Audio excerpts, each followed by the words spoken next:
Chapter 183. Lionel sat on a chair in the lab setting, staring out blankly into space. In truth, in the beginning, even he wasn't fully aware of why he was feeling like this.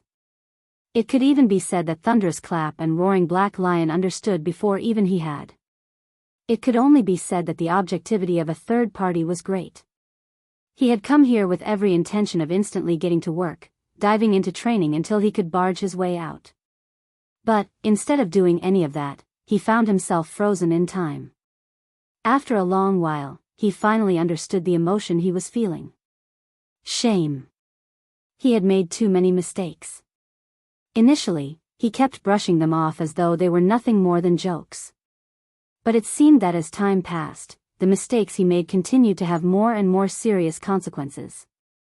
It came to the point where even though this most recent mistake of his had no real consequences yet, he simply couldn't put up with himself anymore.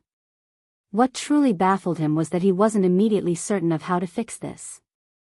Wasn't it only natural that someone as young and uninformed as him make so many mistakes? But, the more Lionel thought about it, the more he felt that this excuse was exactly that, an excuse. In a world like this, who cared if he needed time to mature? Would the Spider King's venom wait for him? Would the Force Crystal Core let him go on account of his youth? Would Simeon leave him be until he matured?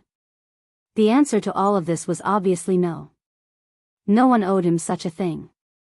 Compared to others, how much better was his starting position? Whether it was his talent, the treasures his father left for him, or the lineage factor his mother left for him. How many times luckier was he than another? As to this day, he still had no idea how well his teammates were doing. Did James fall out with them after being snubbed by him? What about Yuri? She was one of Aina's only two friends. How was she doing with them? Was she okay?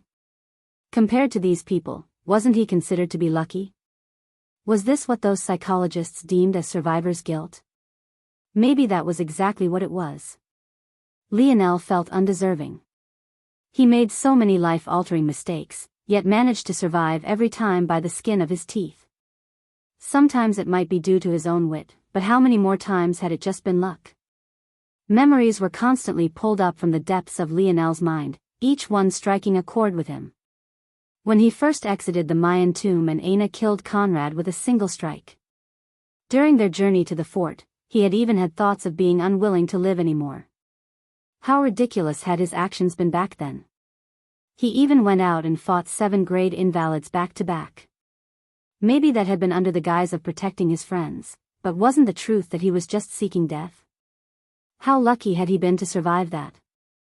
Did he even deserve to survive that?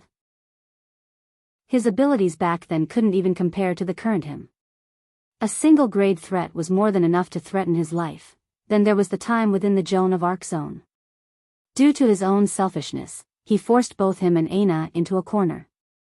Instead of waiting until both armies had whittled their strength down, he stupidly charged in. Back then, without a word, Aina had still chosen to follow him.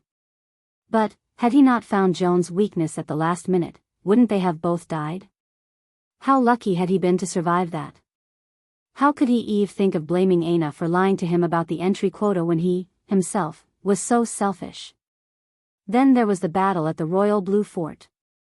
He had foolishly traveled back to the fort, thinking that everything would be over as long as he made his way back. But, that ended up in Aina almost dying, and now she was in a world he knew next to nothing about. Who knew what kind of hardships she was undergoing now? How lucky had he been to survive that? If he hadn't been so naive, wouldn't Aina still be by his side right now? Lionel continued to blankly stare at the wall, his heartbeat slowing to eerie speeds. What a joke. Even with Aina by his side right now, would he even be capable of protecting her? Here he was again. Another stupid mistake. He was suffering here because of his own foolishness, his own naivete. How lucky had he been to survive this? He could have avoided it. Had he just been more cautious, had he just asked more questions, had he just not gotten ahead of himself? This all ultimately stemmed from his own personality. Nothing ever entered his sights, nothing ever caught his attention. The only exception to this was Aina, and other than knowing that he appreciated her demeanor, Lionel couldn't quite explain his infatuation either. He only knew it existed. But, what right did he have to have such a disposition if those things he always put beneath his notice always became roadblocks he could only rely on luck to surpass? What right did he have to be arrogant? His father always said the two most important things in life were respect and persistence. But had he ever truly engraved these words into his heart? Or had he only ever taken them perfunctorily? How could he claim to have respect and persistence in all things if he was constantly placing himself above everything? Lionel suddenly thought of the kind eyes of the snowy star owl. Such a beautiful, majestic creature. To it, he was nothing more than an ant. Yet, it looked toward him with such fondness and love. Never again. Lionel's heart thrummed. He didn't mean that he would never make a mistake again. If he dared to think such a thing, wouldn't he have learned nothing? This would just be the same conceit packaged in a different way. Rather, he was acknowledging that his character needed to be tempered. This feeling of shame, he didn't want to feel it again. Wang! A bright golden glow shot from Lionel's eyes. He inadvertently sunk into a state of contemplation. He was so lost in his own thoughts that he didn't even notice his spirit improving by leaps and bounds. Chapter 184. Within Lionel's ethereal glabella, a striking change was occurring. In the beginning, it had been a world of white fog. It could be said that the only tangible existences within it were the two white stars hanging in the air. However, now, everything began to slowly change. After comprehending spear force and light elemental force, two new objects appeared in Lionel's ethereal glabella. The first was a 12-sided star. It was very small, barely being about a foot in diameter, but it glowed with a resplendent light. The second was a transparent spear soul. It had a fuzzy body one had to squint to make out, and its blade seemed very dull. But, it still gave off a bit of the sharpness one would expect from a spear. At that moment, however, a violent trembling took hold of the world. First, the 12-sided star began to vibrate. With each tremor, it grew a fold in size. After several moments, its size even dwarfed the round white stars in the sky to the point that they even began to orbit about it. Wang! Wang! Wang! The moment that transformation was complete, the white fog of the realm began to recede. No, it was inaccurate to say that it was receding, and far better to say that it was being compressed. The more the fog was compressed, the less white it seemed and the more golden it became. It wasn't just the white fog itself, but even the stars of the dimensional cleanse technique seemed to be gaining tinges of gold along their fiery surfaces. Spirit 232, Spirit 300, Spirit 389, Spirit 523. Lionel's spirit didn't stop growing until it rammed up against the 600 barrier, stopping just shy of it at 598. One had to remember that Lionel's stats had always been arbitrary. For example, he always set his force stat at 0. 10 per force node he had, then statted out everyone else accordingly. His physical stats were somewhat less arbitrary, but still only based on estimations. However, his spirit stat was just like his force stat and completely based on his own prowess. As a result of this, a number like 598 was hard to put into perspective. However, due to his sudden awakening, Lionel had gained memories that seemed to both have always been his, yet were somehow new at the same time. Thanks to this, he came to understand something. Spirit between 0, 1 and 3. 0 could be considered to be within the fourth dimensional realms. Having just 0, 1 and even 0, 1 was enough to represent the awakening of internal sight. Anyone who could do this was able to cultivate a force node creation technique. So what did this mean? Spirit between 3, 1 and 6. 0 could be considered to be within the fifth dimension. The numbers weren't pretty since Lionel had formulated the system on his own. But this was already enough to shock one completely. Lionel still couldn't be considered to have formed a fourth dimensional body yet. He would need to perfect the part of dimensional cleanse he had first before he could do that. Yet, despite this, his spirit had already crossed into the 5th dimension and even seemed a hair's breadth from the 6th. It was simply inconceivable. Spirit wasn't like physical stats. Those kind of stats would need a massive increase before undergoing a qualitative change. But, spirit was so hard to gain in the first place. Lionel had never even met a person aside from himself that was even close to the 1,000 barrier, let alone approaching the 6,000 barrier like him. The difference was too striking. Lionel's eyes flashed open, a beam shooting out from within them against his will. It was a long while before his eyes dimmed from a bright green back down to its usual pale ivory color. A slow breath left his lips. His mind felt so fresh and clear, yet he didn't have the self-satisfied attitude one would expect. He knew well that this improvement was all in thanks to a lineage factor he didn't earn himself. What use was there in being proud? He had made such a big show of wanting to comprehend his lineage factors on his own, but hadn't he relied on his talent in the end anyway? But the current Lionel wasn't the same Lionel of the past. He wouldn't allow such things to hold him back. He wouldn't completely rely on his talent, but there was no need to directly ignore it either. There was no need for him to be hypocrite, on one hand ignoring the God-given gifts he had been handed, and on the other, still relying on them to escape dangerous situations by a hair. He didn't want to be that kind of person. What stage is my ability at now? Lionel asked. Ping, evolution stage, elite tier 9 bronze. Lionel sucked in a cold breath. It seemed his conjecture was correct. His ability and his spirit work in a feedback loop. If he could use dimensional cleanse to nurture his ability and by extension raise his spirit, then raising his spirit should by extension increase his ability's cap. Lionel's aura blossomed with confidence. However, this wasn't a confidence born of arrogance, but rather a confidence born of ability, a striking difference to the version of himself just a day ago. Lionel looked toward his injured left hand. He had just unlocked the first wisdom branch of his snowy star owl lineage factor. It was known as Northern 12 Stars according to the memories that had appeared in his mind. If he wanted a chance to heal his left hand quickly, he would need to awaken the first healing branch. However, after a moment of thought, he directly decided against this. His mind seemed to be working on a different gear entirely. He immediately thought of several possible solutions and disregarded all but the best. Of the pseudo and true fourth-dimensional plants I collected earlier, list all those that have healing properties and tell me about all of their effects. Ping. Chapter 185. At that moment, within the southern lookout, Old Hutch could actually be found within his office. Or, more accurately, the office he had snatched from the previous Supreme. Though he was here, it seemed he was only so physically. By the way he put his wrinkled feet up and was snoring away with a box of pizza sliding around his chest, he most definitely wasn't here mentally. Bang!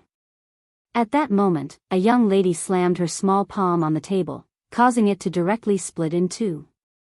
She couldn't have been more than 16 or 17 years old, but she didn't give Old Hutch the slightest bit of face as she startled him awake. Damn perverted old man. You called us here for something urgent yet you're sleeping without a care in the world? To the young lattice side, there was a quiet young man who was seemingly used to all of this. He kicked at one of the falling wooden pieces of the once whole desk, just barely allowing it to catch a piece of falling pizza before it stained the expensive carpets. Old Hutch and the young lady looked toward the young man. Clean freak. They snapped as one, causing the young man to roll his eyes. Why did you call us here, old man? The young man asked. S.O. Why did I call you here? I forget, Old Hutch smacked his lips. Who knows what he was dreaming about for his eyes to be so misty. Damn old pervert. The young woman spit out through gritted teeth. Ah, that's right. There's a force eruption on the B sector Project Hunt Island. Go help them out. The brows of the two youths furrowed. Just the two of us? Are you crazy? The young woman snapped. What? Aren't you supposed to be geniuses? Don't joke around, old man. The young man's frown deepened. We're supposed to be getting ready for the SS grade zone. If we get injured in a beast tide, how will we go? I'm sure we've got plenty of healing type ability users in this place. Old Hutch said lazily. Judging by the look of the young man and woman, they wanted nothing more than to tear Old Hutch apart. But they knew they weren't a match for this old man. Causing him to lose a small bit of face every so often was the best they could do. Fine, fine. Things aren't so simple as they seem. I received an intelligence report a while ago that the Brazinger clan is involved. Weeks ago. And you still let those kids go? This time, it was the young man and Old Hutch's turn to look at the young lady weirdly. Her 18th birthday was still a couple months away. Many of those kids she was talking about were older than she was. The young lady, though, didn't seem to notice their weird gazes and kept glaring at Old Hutch. They needed to be tempered a bit. Old Hutch said with a yawn. Plus, I thought it would be a while more until the force eruption occurred. Those Brazinger family brats probably got caught off guard as well, or else they wouldn't have come either. Fine, fine. But that still doesn't explain why you're only sending the two of us. Those hidden families like to find excuses to bend the rules all the time. If I send someone better, they'll move in under the guise of protecting their young brats, then directly take whatever it is they want.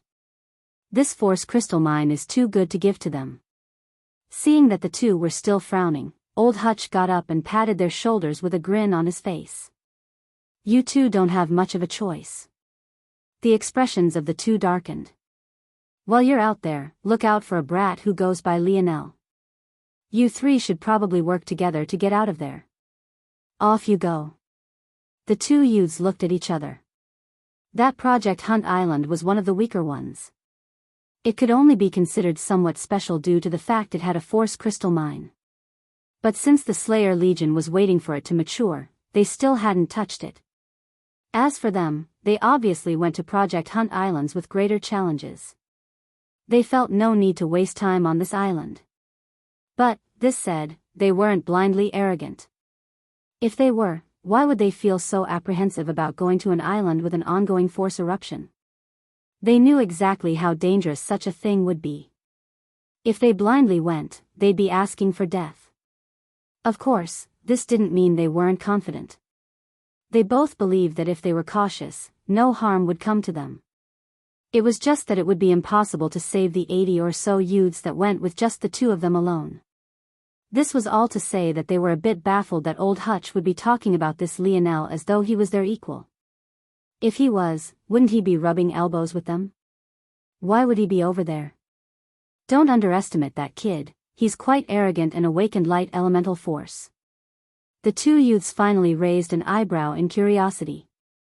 Light elemental force? That was exceptionally rare. At least, there was no one in their Slayer Legion with such an ability. From what they knew, there was only that person currently in the capital with it. Either way, you'll be entering the SS grade zone with that brat soon. So, you might as well get used to teaming up. This time, Old Hutch didn't play any games. If this was just a normal encounter, he might have tricked these two into hating Lionel first. But at a time like this, even he couldn't be careless. It would really be a pity if those youths all died. But, there was something even more important to grasp from this. Old Hutch was still willing to risk these lives just so that the Brazinger clan wouldn't have an excuse to claim the Force Crystal Mine. Young lord, we've completely lost track of Jian and Quinn. Should we check the tunnels they were assigned? Simeon's brow furrowed deeply. If they wasted time doing this, they would lose at least a few more days. But, what if they didn't and the reason the two disappeared or died was as a result of encountering the force eruption? In that case, wouldn't they be missing out? Just when Simeon was about to make a decision, another group suddenly converged on them. Of course, they were also part of the Brazinger family. Young lord, we have good news. A man with red hair and eyes, similar to the rest of them, stepped forward with a happy expression. You found the Force Crystal Mine? Simeon's eyes brightened, already forgetting about the disappearance of his two subordinates. Who cared if they died if the mine was found? We can't be certain, but we have found something good. The man quickly explained, not willing to allow Simeon to become disappointed. We found a passage out of the hive. Simeon frowned. He had already felt unhappy when the answer was no. Now this fool was telling him about a passage out of the hive? There were hundreds of those. If it wasn't for this, how would they have so many tunnels to explore? No, no, no. Sorry, young lord, I'm a fool who's terrible with words.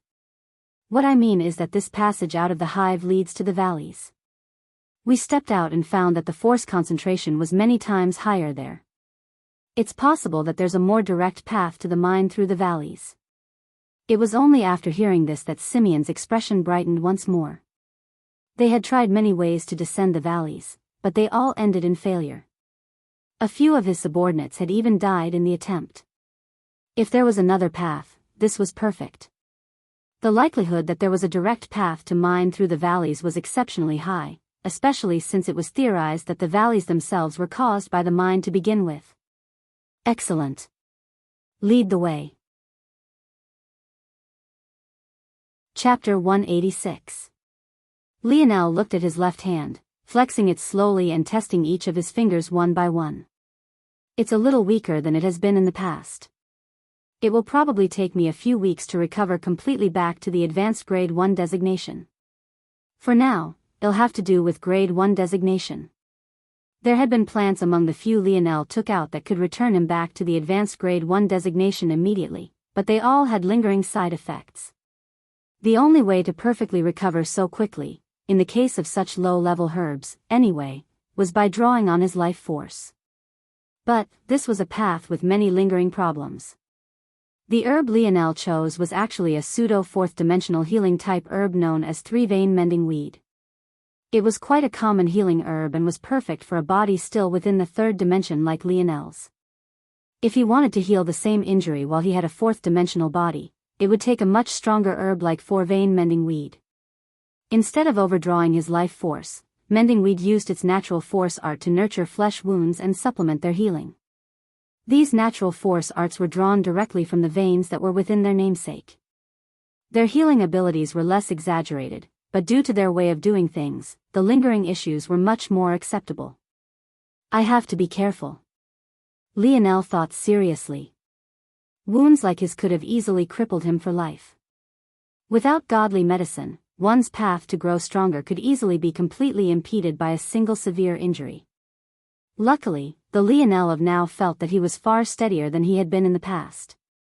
Though it couldn't be said that he had completely changed, he at least felt that he was on the right path now. He hopefully wouldn't make such rash decisions again. I still can't believe it took me 2 days to complete a dream sculpt of the three-vein mending weed. When Lionel learned the secrets of the mending weed, he had been very interested in its natural force arts. But, he could have never expected that even with the evolution of his ability and the fact his spirit had entered the peak of the fifth dimension that it would still take him so long to perfectly copy it. One had to remember that it only took him about a day to dream sculpt Joan's flagpole. That treasure could only be counted as being within the third dimension, but Lionel's spirit was just at the beginning stages of the fourth dimension back then. But now, his soul was in the fifth dimension and this three-vein mending weed was in the third, but it still took him 2 days. This experience taught Lionel something very important. Natural force arts were not a joke. If he really thought it would be so simple to speed up the maturation of the force crystal core, he was sorely mistaken. Towards such a conclusion, Lionel could only smile bitterly. Just how naive had he been? He struggled so much to etch a third-dimensional natural force art into his memories, but the force crystal core was now trying to complete a fourth-dimensional natural force art. How could these things even be compared? I need more strength. Lionel no longer felt the need to rush. He would go at his own pace. Rushing everything and being headstrong was how he constantly got into trouble. He knew that the little mink would wake up just one more day and a bit. He also knew that it was very likely Simeon might find the force crystal mine any time now. But, if he was always rashly doing things, wouldn't he just be rushing himself to death? Only by being steady in his every step and earning his conceit and arrogance would he be able to safely weather this storm.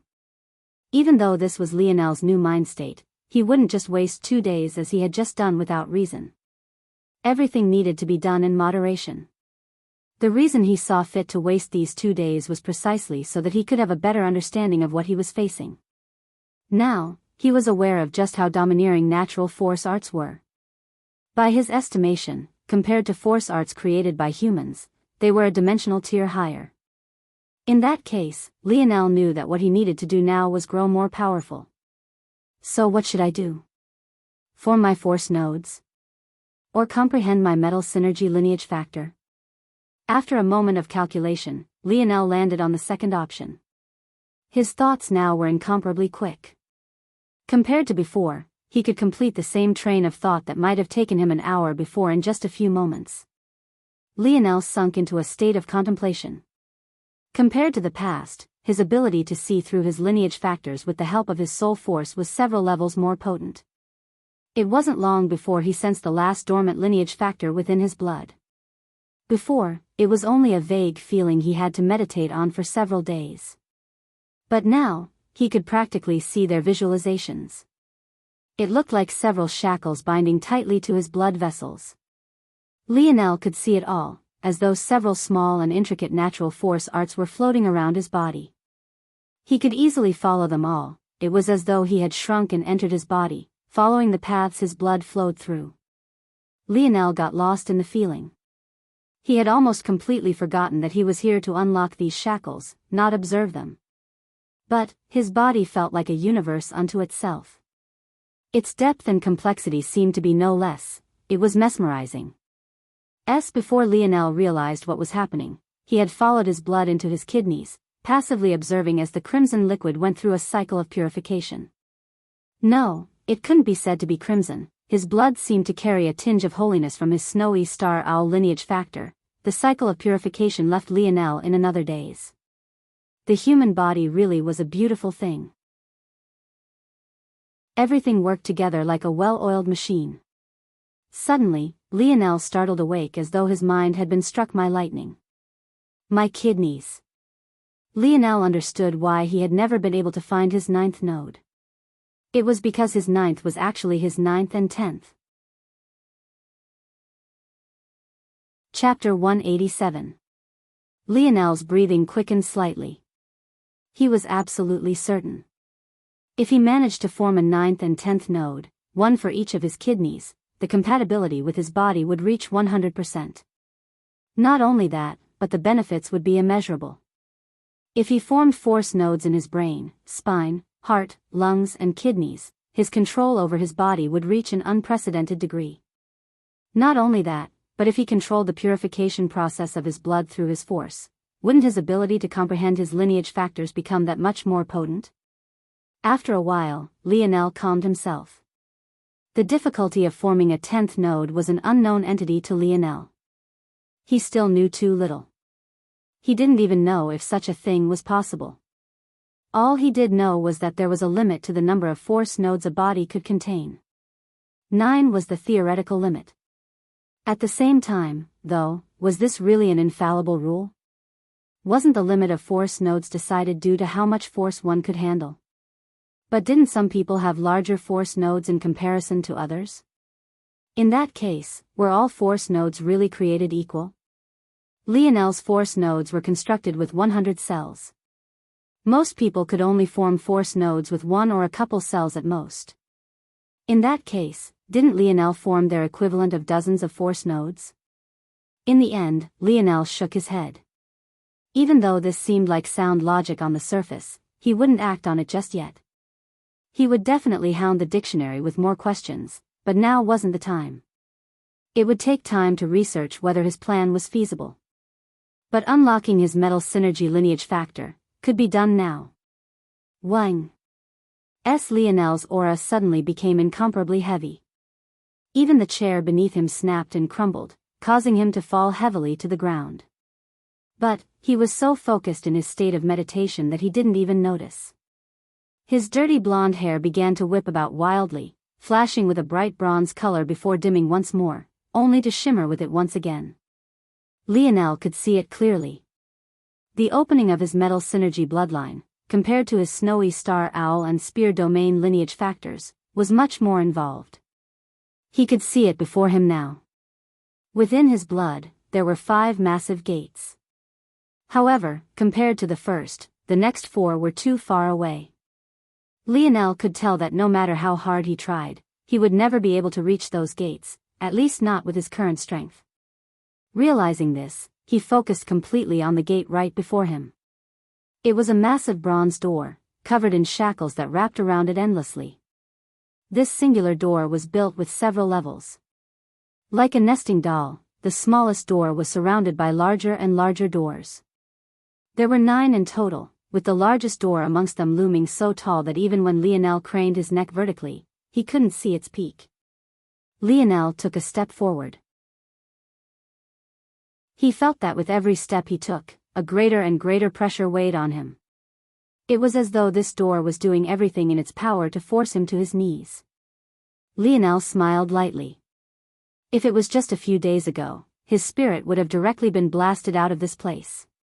By then, he would have no choice but to wait for his lineage factor to be awakened naturally. But now, this pressure was still within his ability to withstand. Soon, Lionel's palms were pressed against the doors. Due to his stature compared to the massive doors, he could only touch the smallest. When he pushed, he felt that he could easily open the first, even with its chains on. But, he found that the second nested door hardly budged. It was only after he put in some effort that even the third nested door showed signs of movement. So the harder I push, the more likely it is for the larger doors to budge, huh? Lionel had no idea that in the outside world, the colors he was radiating were wildly changing. When he barely opened the first door, his hair radiated a dull bronze color that almost looked like dirty copper. When he pushed hard enough for a reaction to occur in the second door, this muddied bronze became clearer. By the time he elicited a response in the third door, his hair shone like polished brass. It almost felt as though the fine filaments of his hair were no different than refined metal. Interesting. Lionel thought, looking up toward the highest 9th door. Well, since I'm here, I might as well try my best, right? At that moment, a mighty aura radiated out from Lionel's body. Even the segmented cube began to vibrate wildly. Compared to the past, this aura of his seemed several times more indomitable. It seemed that tempering his character had had other effects as well. A mighty roar left Lionel's lips as he pushed. What Lionel didn't know was that while he was straining with his utmost, in a world countless light years across the universe, violent changes were taking place as well. This was the family home of the Morales family. In fact, it was more accurate to call it a family planet, as the entire stretch of space was owned by them and them alone. At that moment, changes were occurring in their ceremonial room. South, this sacred place was incomparably vast. In fact, if one had the mind to pay attention, though this place was located within the main estate of the mortal family, it was somehow larger than even the planet they called home. In the distance, sticks of incense stood taller than even mountains, wafting out a refreshing scent that filled the land with a thin veil of fog.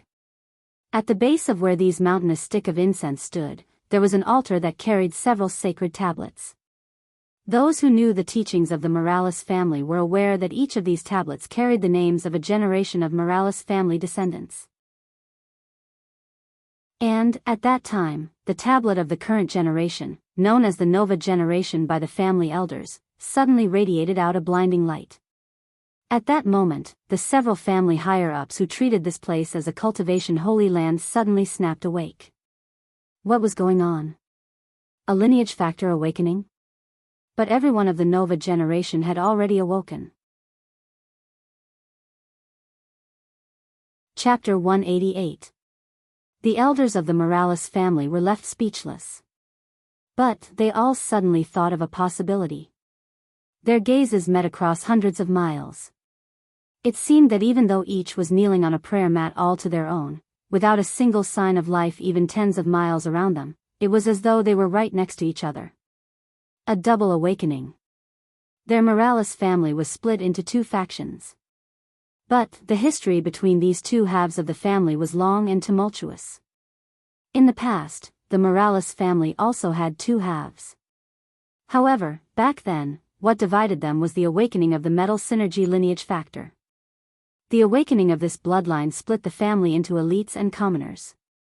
Those who awakened it could enter the main branch, while those who failed could only lead the sub-branches of the family. However, this status quo didn't remain like this. Many generations ago, a second lineage factor was birthed within their bloodline. This created not one main branch, but two main branches of the family. Back then, this had been completely astonishing. The rarity of a dual lineage factor clan was unimaginable. And it was precisely this awakening that allowed the Morales clan to surge up from the middle ranges of the seventh dimension to the absolute peak. Still, though the Morales family faced the world as one, there were inevitably disputes between the two factions. The complexities and intricacies of these disputes didn't need to be touched upon for now, but what was important to understand was the difficulty in awakening these two bloodlines. The spear domain lineage factor was the weakest upon awakening. Though it had great potential for growth, it could also very easily remain weak to the point where even some sixth and even fifth dimensional lineage factors could suppress it. As a result of this, there were comparatively more who touched upon the spear domain lineage factor, and their starting points were all the same. There was no distinguishing these bloodlines until they were given adequate time to grow. Only then would it be possible to understand whose was stronger. But the metal synergy lineage factor was different. Not only was it far more difficult to awaken, it had a far more robust hierarchy system attached to it. One can imagine how this might cause problems. On the one hand, the spear domain lineage factor had amazing growth potential and a high population of evolvers within the Morales clan. On the other, the metal synergy lineage factor was much rarer and comparatively more powerful at the outset. Those who initially grasped the spear domain lineage factor were branch family members who were dissatisfied with their position beneath the main branch. While many of the metal synergy branch were purists of the family. After all, much of the accomplishments of the Morales family was in thanks to this lineage factor. With a family suffering such inner strife, the best way to continue to maintain the balance was to have many young leaders who carried both lineage factors. Only that way could animosities of the past be slowly ebbed away and the family could be forged into a solid steel plate. Knowing this, it was no wonder the elders were so excited. They would have another double awakened youth from the Nova generation.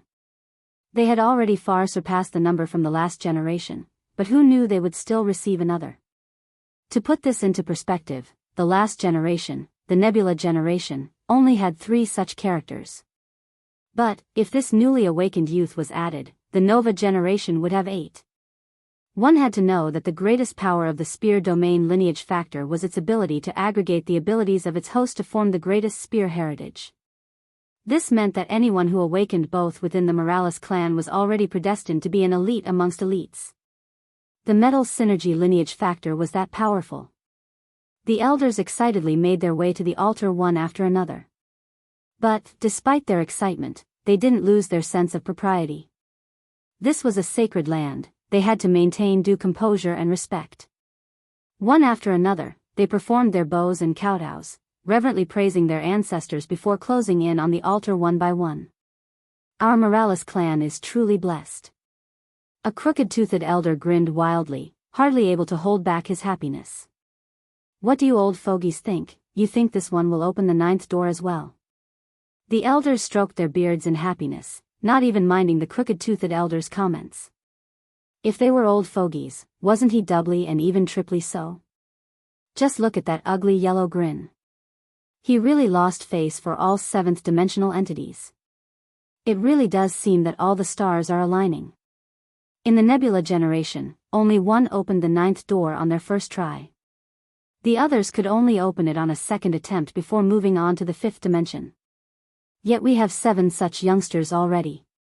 The elders laughed heartily. Their expressions were filled with familial warmth.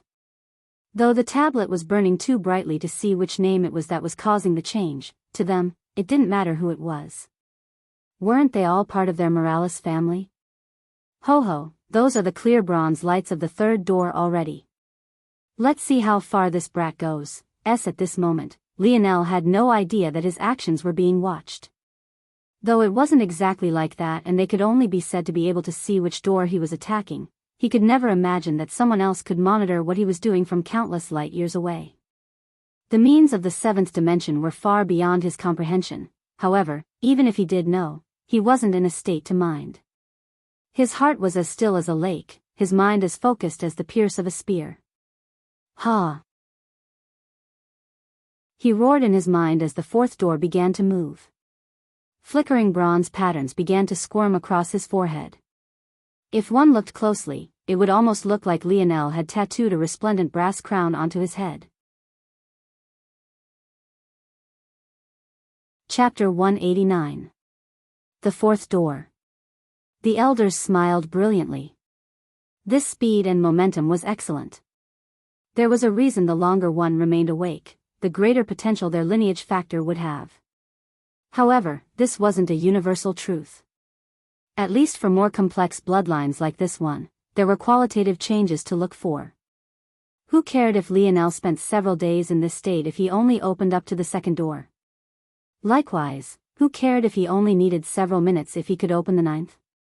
It could be said that the higher the grade of the lineage factor, the more unique quirks it would have and the less likely it would be to conform to the norm. The metal synergy lineage factor was exactly like this. The lights radiating from the Nova generation's stone tablet began to wiggle with complex runes. Soon, these runes formed a crown not much unlike the crown etched onto Lionel's forehead. It radiated a gorgeous and pure bronze color, the kind that could only be gained after polishing a metal again and again and again. Wang! Lionel's body quaked as even the floor of the lab setting cracked beneath his might. Phase 1 was simply too fragile. Just the aura of his lineage factor alone was enough to cause it to tremble. Luckily, its self-healing properties kicked in. With such a large store of force around it thanks to the force crystal mine, how could it not repair itself quickly? Bronze runes began to spread down Lionel's back. They were boxy and straightforward in nature, being carved of straight lines and sharp corners. If one looked closely, it was possible to notice that they followed the pattern of Lionel's force nodes, only appearing where they appeared as though drawing a map of his inner body on his skin.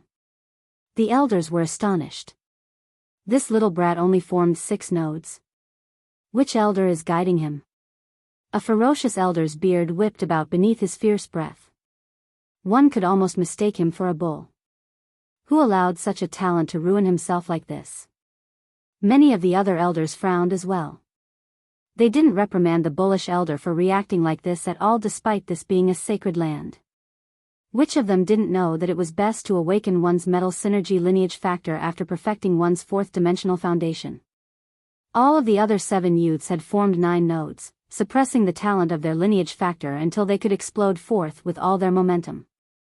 Doing so with less would put much more pressure on oneself. Now, all of them could clearly see the pattern stretching down from the crown. With their insight, how could they not tell that Lionel only had 6 nodes? At least the foundation of those 6 nodes is at the peak. With the size of those patterns, this brat definitely used at least 80 cells to form his nodes. The other elders nodded, but this only made them feel that it was even more of a pity. If they found the elder that was leading this brat, they'd definitely beat the former until he cried blood. Who would take responsibility for ruining such a genius? The 6th. The crooked-toothed elder called out. The sharp patterns bloomed across Lionel's body. This time, it no longer remained on his back and instead spread out across his limbs and chest, covering his body in a resplendent bronze that was almost difficult to look directly at. Even sitting, he looked like a Roman god carved of the most exquisite brass. The energy he wafted alone seemed to make the air around him countless times heavier. Lionel breathed heavily, his breath coming out so hot that it left billowing white steam in the air. It was just the 6th door, but it was already so difficult. It also had to be said that he had only opened it a sliver. Who knew how much strength it would take to open it all the way? Every time a pattern was drawn onto his body, it felt as though he was lifting a heavier and heavier weight. With each passing moment, his muscles would snap under the tension. If it wasn't for the resplendent light shrouding his body, it would be possible to see ghastly bruises spreading beneath his skin. Lionel's hands were still pressed against the 1st door, but his strength had influenced the 6th. The seventh and beyond were still looming over him as though taunting him without restraint. A deep-rooted resolution caused Lionel's heart to quake. He roared with all his might, taking a step forward. Bang! The seventh door shuddered, its shackles rattling wildly. The sound of its chains banging about resounded in Lionel's mind, making him feel as though a piercing headache would tear his soul apart. Whing! Whing! Whing! Lionel's body finally couldn't bear the pressure. His skin splintered and cracked, raining down a torrent of blood that seemed to fuse with the bronze light around his body. The eerie crimson gave him a devilish air, especially as his hair whipped about wildly. At that point, even the abode's setting wasn't left unscathed. Roaring black lion, flowing wind and thunderous clap could only look at one another with apprehension in their eyes. Could it be that this abode treasure couldn't withstand the force crystal core any longer? Within his bloodline world, Lionel stood leaning against the first doors, his head hung low. His hair covered his features completely, giving him the disheveled appearance of someone at the end of their rope. His breathing came out ragged and unharmonious. It seemed that he really might not be able to take a single step more. The expressions of the elders dimmed. They all felt that it was a pity in their hearts as they watched the patterned light surrounding the tablet wavering. Had this brat of the Nova generation been just a bit more patient, it wouldn't have been a problem to open all 9 doors on the first try. Their lineage factor was special. The difficulty of entering their bloodline world would become progressively more difficult with each entry. Likewise, the opening of their lineage factor's shackles would also increase in difficulty. This was why it was so important to open as many as one could on the first try. But, some bastard had ruined the future of this prodigy. How could they not lament it in their hearts? Chapter 190. Lionel breathed heavily, his hands still firmly placed on the first door. Was this his limit? The truth was he didn't know the significance of his accomplishment. Something like opening 7 doors on the first attempt was already extremely rare in the Morales family. To put this matter into perspective, there were about 1 billion youths of this current Nova generation. This was how insanely large the Morales family was. Of these billion youths, half would not even awaken a lineage factor at all. Of the remaining half, about 70% would awaken the spear lineage factor and just about 30% would awaken the metal synergy lineage factor. This meant that there were 150 million youths with the metal synergy lineage factor awakened. Regardless of whether these youths were children born from Morales family women who had been married off to other families or not, they would all be considered as part of the Morales family main branch. Of this 150 million, 90% would only open the first door on their first attempt. Such people would only be able to open a maximum of the second or third door before they were forced to move on to the 5th dimensional barrier. This left 15 million. Of this amount, another 90% would only be able to open the second door on their first attempt. For these people, no matter what they tried, it would be impossible to touch the 4th door as the 4th represented a qualitative leap. This was because the 4th door was the first marker of the metal synergy runes.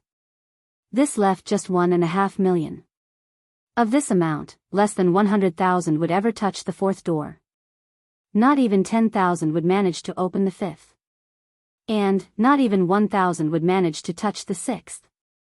Finally, there was yet another qualitative leap. In some weaker generations of the Morales clan, there might not be a single person who managed to open the 7th door on the first try. And, even in stronger ones, the number would most definitely not exceed 10 by a large margin. So, one can imagine how talented the Nova generation was. Not only was there one who had opened the 9th door on the first try, but there were an entire 7. Someone like Lionel who could open 7 with just 6 nodes was completely unheard of, however his talent was completely overshadowed due to the negligence of his senior. The truth was that what Lionel was aware of was the fact his attempts would only get more and more difficult with each attempt. He wouldn't naively jump into making mistakes like he had in the past. It was just that he had no choice. In this dangerous situation, if he didn't quickly grow stronger, he would only die here. This was the price for his previous mistakes. But, Lionel was unwilling. Even though he didn't know the significance of these doors, he simply didn't like having to stop at 7. He didn't even know others were watching him, nor did he know the true significance of the amount of doors he opened, but he just didn't want to stop here. Lionel slowly clenched his fists. His nails scraped along the surface of the first doors. With how sturdy it was, he could only leave a bloody trail. His head tilted up, a resolute gaze flickering as he gazed toward the small opening in the door before him. Then, as though he had been grasped by a tinge of madness, he roared. The elders sighed as a collective, many of them turning away. At this point, they didn't even want to know the name of this youth. They could all only feel that it was a pity. If they knew the name of this youth, they might just feel that it was even more unfortunate. It was easier to avoid heartache if one didn't have a face to attach to it. Sometimes it was easier to ignore tragedies with a large number of casualties as long as you were distant enough from the people it affected. I'm going to kill that damn bastard who led this kid astray. The billowing beard of the bullish elder was still frolicking about. His eyes were practically red as he watched Lionel's wavering runic patterns. Wang. It was at that moment that those very runes suddenly turned red. The elders looked over in astonishment. This kid is trying to get himself killed. The crooked-toothed elder's carefree grin had long since disappeared. Now he just looked forward in horror. Those red runes, they had seen them many times before. Youths who weren't satisfied with their results would sometimes have a power that surpassed their means. As a result, they would try to push ahead, but this would only end up damaging themselves. No small number of youths had killed themselves in this way. They all recognized these signs very well. Bloodline deviation. Even if Lionel failed to open all 9 doors on the first try, it was still fine. He might have a chance at a comeback in the future if he worked diligently. After all, this was just the start of his path. But, if he died now, it was all for naught. The elders became flustered. Damn it. Which planet is this kid from? Contact all of them now and find out which prodigy is breaking through. Immediately stop him. The bullish elder roared out orders to seemingly empty air, but the whole of the planet heard him. His rage caused a mad and immediate scramble that turned the entire 7th dimension into a frenzy. But, no matter how they looked, they could have never imagined that Lionel was countless light years away on a small planet called Earth. Within his bloodline world, Lionel's eyes had turned completely red. He seemed to have lost himself in a trance. All he had eyes for was the expanse of darkness beyond the crack in the doors. His main body in the lab setting had become a rain of blood. The flickering crimson seemed to finally fuse perfectly into the beautiful, resplendent bronze. Instead of tainting it, it felt as though the light had gotten even brighter, creating a new red bronze color that shimmered like both gold and ruby. However, he had no idea that this only brought him a step closer to death. Chapter 191. Lionel could feel his blood seething. It was an exhilarating feeling that made him feel as though he was treading on clouds. He could never think that such ecstasy would cause panic countless galaxies away.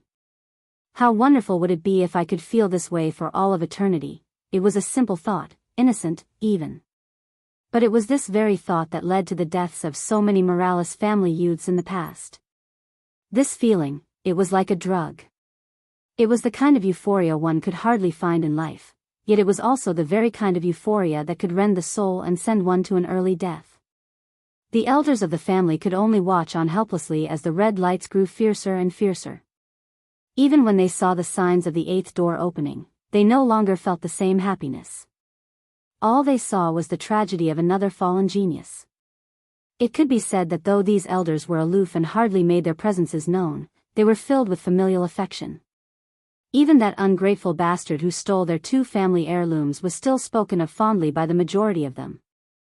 After all, he was that singular genius of the Nebula generation they spoke about who managed to open the 9th door on his first attempt. Even though they had 7 more geniuses of this caliber, how could they not feel heartache? They only blamed themselves for not finding this prodigy earlier. Within the lab setting, the changes happening to Lionel shouldn't have been obvious. If it wasn't for the fact his own blood was pooling around his body as though seeking to form its own pool of liquid, it would be hard to tell that anything was happening at all. But, at this moment, the instant Lionel touched upon the 8th door, the very same runes that had been etching them onto his skin made their way onto his bones. If his body was sliced open and his skeleton was revealed, it would be possible to see runes of red bronze being carved into them. The sound was especially grating on the ears. It sounded as though a fork was being raked across a steel pot, grinding into it again and again. However, Lionel felt none of this pain. In fact, the longer it went on, the better he felt. It was almost like a release, a spike of dopamine he couldn't get enough of. Many would see pain as an annoyance. But in many ways, pain was the reason one could stay alive. The absence of pain could very easily lead to death. It was a necessary part of life. But Lionel didn't even notice this. Even as his body was falling apart, there was a bloody smile hanging on his face. It would have been quite a sweet smile, the very smile he practiced to show to Aina, yet now, it just seemed sad.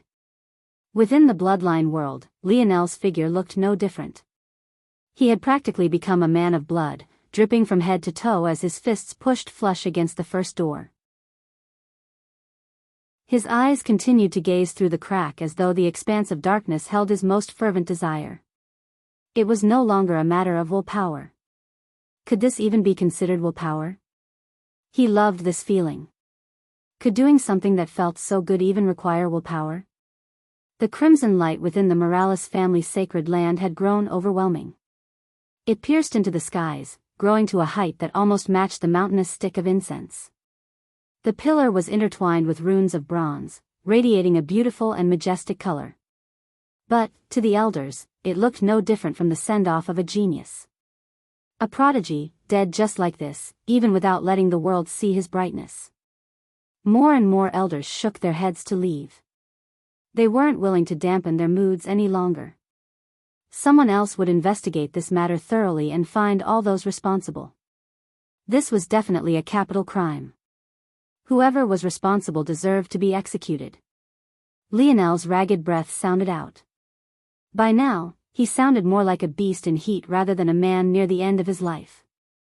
He felt like he was so close. If pushing open the 8th door felt so good, how good would the 9th door feel? Wouldn't the pleasure drown him? However, at that moment, Lionel suddenly frowned. Why did he feel a nagging itch in his heart? What was this annoying feeling? I have to go to Aina. Yes, he already knew this. Wasn't that why he had to get out of this place? He would have a greater chance at saving Aina if he opened the 9th door. With how powerful this lineage factor was, wouldn't he be able to sweep through terrain with ease? Yes. That was right. All he needed to do was open the 9th door.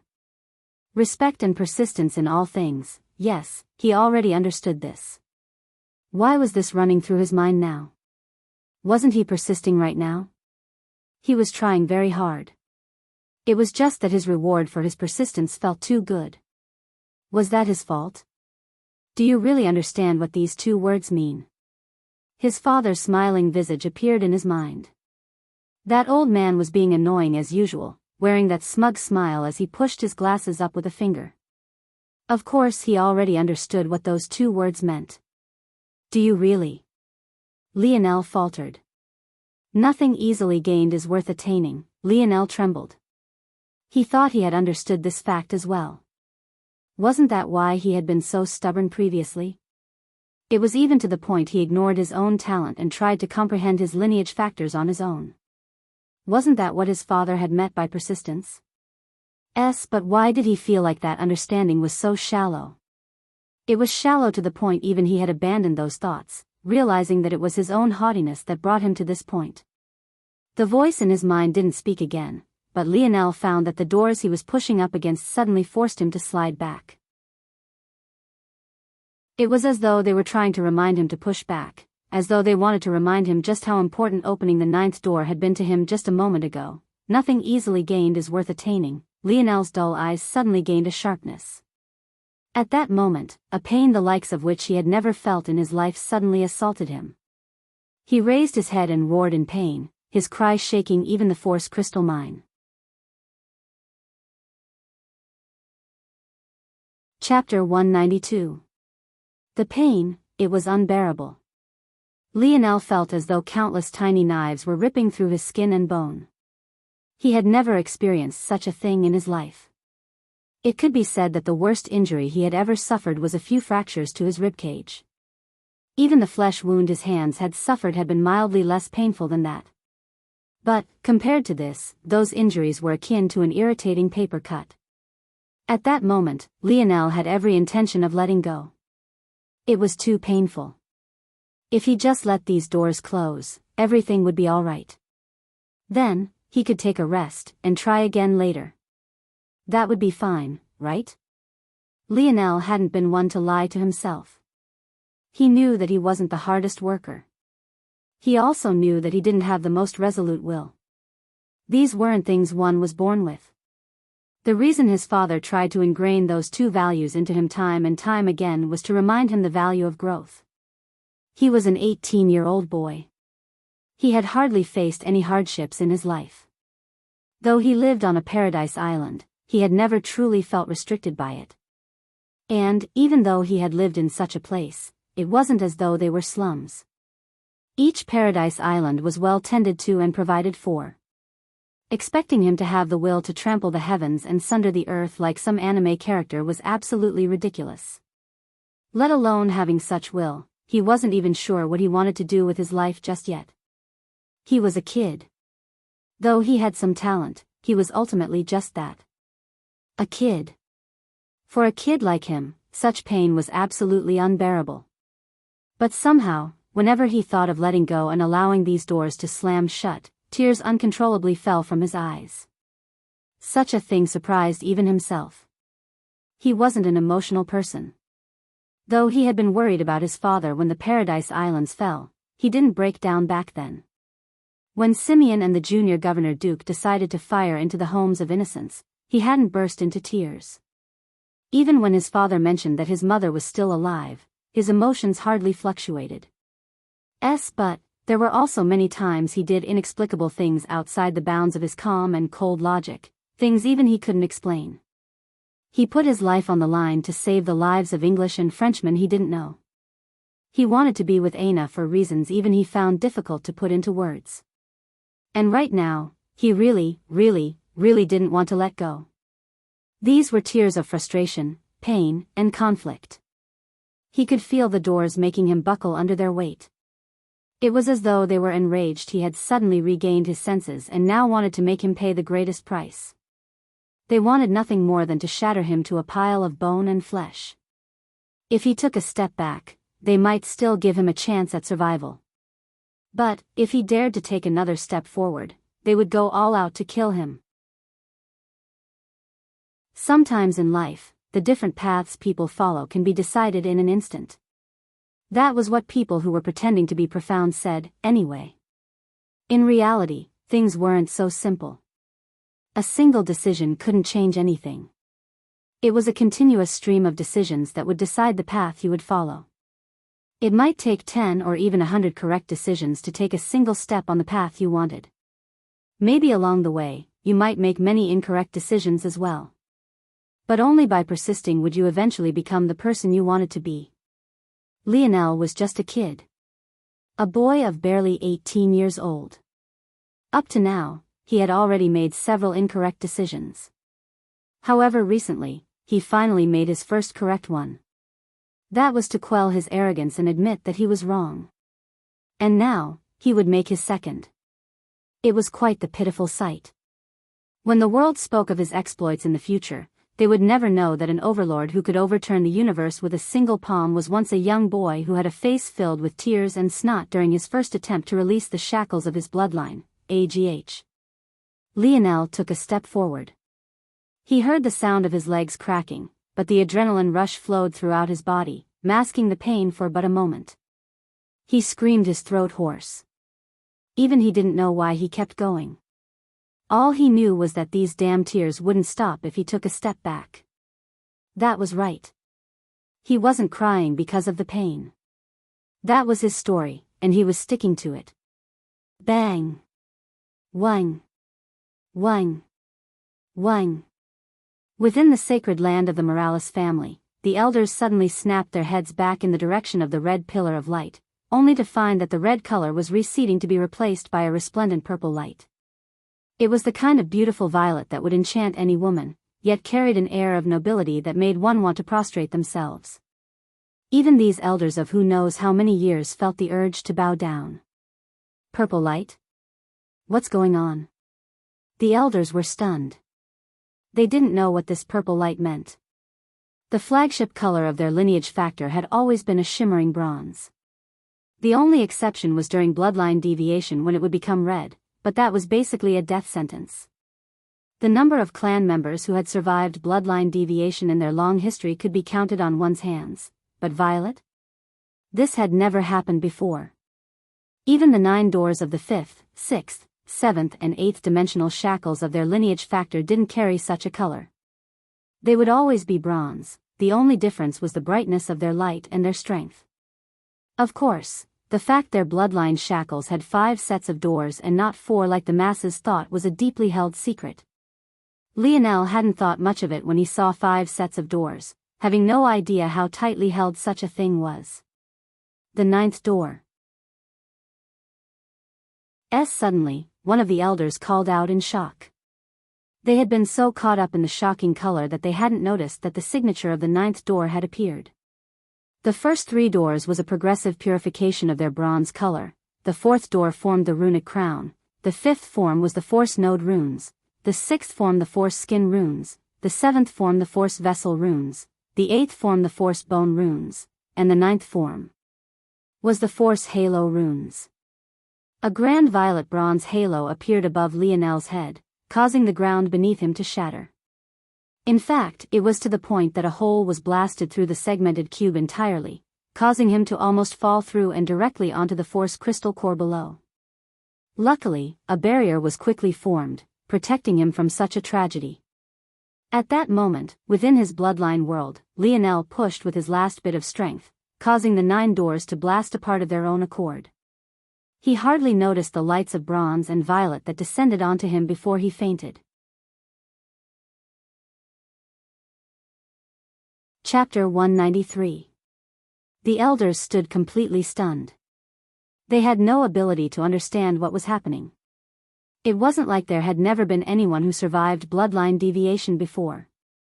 However, their number was extremely small. In addition, those who survived would all lose the right to enter their bloodline world again in addition to losing access to their lineage factor. They would essentially be crippled in that respect. But, this was obviously not what was happening here. Everything pointed toward a successful awakening. If it wasn't for the fact there was a royal violet color infused with the usual bronze, these elders would think that Lionel had somehow reversed everything at the final moment. Just, what was happening? Those elders who had turned to leave charged back, each of them jostling for position. If before they wanted to know nothing about this youth, they now wanted to know everything. How could they miss out on learning this youth's name? The lights slowly faded and the hidden tablet began to gradually come into view. The tablet seemed to swallow all the violet bronze lights in the air, converging on a single name at the very bottom of the stone tablet. The bottom? This Brad is so young. The rankings on the Nova Generation tablet, or any ancestral tablet for that matter, wasn't based on standing or rank or anything of the sort. It was purely based on the time you were born. The eldest of the generation would be ranked first while the youngest would be ranked last. It was only after a certain coming-of-age event that the order would be reshuffled. By then, age would no longer be the deciding factor of rank. But one could imagine how large a tablet that could hold 1 billion names would be. Yet, ironically, ranking last was just as conspicuous as ranking first, especially since Lionel's name stood out so much. Upon awakening the spear domain lineage factor, a name would gain a sharp edge to it that radiated a kingly might. In the universe, there were many weapons factions, but the struggle between the spear and the sword had always been the most violent. Both of them were seen as the king of weapons by their respective wielders, so there would always be clashes between the two. Upon awakening the metal synergy lineage factor, a name would gain a heavy aura and also a bronze sheen to it, standing out from the other stone-carved names. Obviously, upon awakening both, one would gain a fusion of the two. It was already outstanding enough that Lionel's name had both characteristics. After all, there were only 7 others like this. However, even compared to them, his stood out just that level more because in addition to a bronze sheen, his name was also surrounded by a violet aura. Lionel Morales. The crooked-toothed elder muttered. Have any of you heard of this brat? The elders looked at one another for confirmation, but all they found were numerous shaking heads. There were a billion youths, how could they know all of them? In truth, with their strength, memorizing the names and faces of a billion people wasn't an issue. The issue was whether or not they found such a thing to be worthy of their time. He's this generation's little brother, though. If I remember correctly, the last time a name appeared on the Nova Generation tablet was 18 years ago. The elders sucked in a cold breath. Awakening both lineage factors before 20? Let's look at the Nebula Generation tablet. Hearing this suggestion, the elders all nodded. The timelines in the universe were never linear. The future could influence the past in the same way the past could influence the future. If their son awakened in this fashion, it was possible for the father to gain some benefits as well. In this way, it might be possible to learn who Lionel was through who his father or mother was. However, the elders found no changes on the Nebula Generation tablet. They all looked toward one another with a solemn expression. The only way such an awakening wouldn't influence the previous generation is if the previous generation was already too powerful to cause such a change. But the number strong enough to fall into this category would definitely not number more than 1,000. The issue was if any of these 1,000 had such an outstanding descendant, how could it be possible that they'd be unaware? As such, there were only 2 explanations. One possibility was that this person of the Nebula Generation purposely withheld this offspring of theirs. If this was the case, the elders couldn't help but shudder. How could there ever be a good reason for doing such a thing? The second possibility was, thinking of this, all the elders had gazes that shone like bright torches. There was only, just when the elders were thinking this, several powerful auras suddenly converged and a mighty voice sounded out from the skies. The violet winds rise north, a soft sigh rang through the sacred lands. Forget the matters of today and don't investigate any longer. The child is not within our lands. A sigh rang out once again. Just as much of a troublemaker as his father, the elders below didn't dare to say much. Even after all the auras disappeared, they only looked at each other once and left silently. Inwardly, they all knew that their second speculation must be correct. Within the segmented cube, Lionel gasped awake just in time to find a last thread of violet bronze light seeping into his body. He smiled bitterly as he looked around. The lab setting was a complete mess. He was shocked to find that there was even a hole beneath where he lay. If it wasn't for some sort of odd energy barrier, he would have fallen right through. However, just when he was feeling depressed, a strong surge of force suddenly swept through the segmented cube. Lionel's eyes lit up. He immediately understood what was happening. The segmented cube had absorbed enough force to enter Phase 2. Chapter 194. Lionel smiled. The evolution didn't take very long at all. In fact, it could be considered to have happened in the blink of an eye. The lab setting doubled in size. But, surprisingly, the outside view of the segmented cube actually shrunk by a size down to a 5-meter radius. In addition, it seemed that its exterior was a level sturdier. At the very least, the force eruption no longer seemed to affect it as much anymore. Lionel didn't have time to slowly figure out what changes occurred, so this time, he directly asked the dictionary. Ping, replying to seed, Phase 1 of segmented cube provides suspended animation and the black grade soothing water. Phase 2 provides the bronze grade soothing waters and evolution nurturing. Lionel raised an eyebrow. What is evolution nurturing? Ping, natural treasures within the means of Phase 2 can be nurtured for growth. What is within the means of Phase 2? Ping, at and below the 4th dimensional grade. After a few more questions, Lionel came to understand everything. It turned out that he was right to store the ores and herbs he gained within the snow globes. In there, they could be nurtured to slowly grow and produce more of their kind. Though it would still take a long time, it was better than nothing. In addition, according to the dictionary, if he found more cores of the same kind, he could place them within the same environment and they would be able to mutually work together to expedite growth. After knowing this, Lionel immediately separated the snow globes into groups and put like minerals and herbs together. He didn't even have to stand to do this. After entering Phase 2, especially with his powerful spirit, he was able to control most of the matters of the segmented cube with his mind. These ores would become especially important to him in the future. Not because of force crafting, but rather because of a special ability of his metal synergy lineage factor. Unfortunately, he didn't have the time to explore this right now. Lionel finally tried to push himself up. But, what he could have never expected was that he would fall flat on his face an instant later. What the hell? Why am I so heavy? Lionel's expression changed as he swept his spirit over his own body.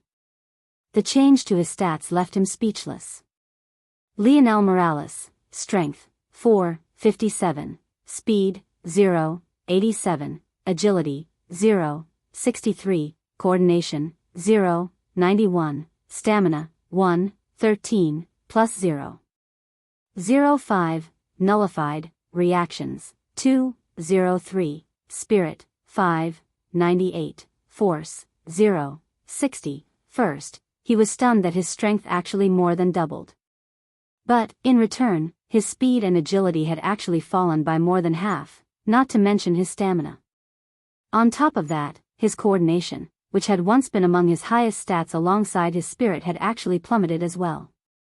He immediately understood. His metal synergy lineage factor had actually increased his weight by so much. Now, he wasn't much different from the metal grade invalid he had met all those months ago, having great strength, but even greater limitations to his ability to use it. Lionel didn't panic after realizing this. He didn't believe that such a powerful lineage factor would have such a great weakness. If he was no different from a mere grade invalid, the metal synergy lineage factor wouldn't be worth all the praise and adulation the dictionary gave it. After taking a breath, Lionel used his overwhelming spirit to sweep through the changes in his body. Soon, he found the problem. Though the runes on his skin had already disappeared, that was just a superficial measure. The runes that ran through his blood vessels, and even more importantly his bones, had yet to recede. After a moment, Lionel felt he could control them and slowly force them into retreat.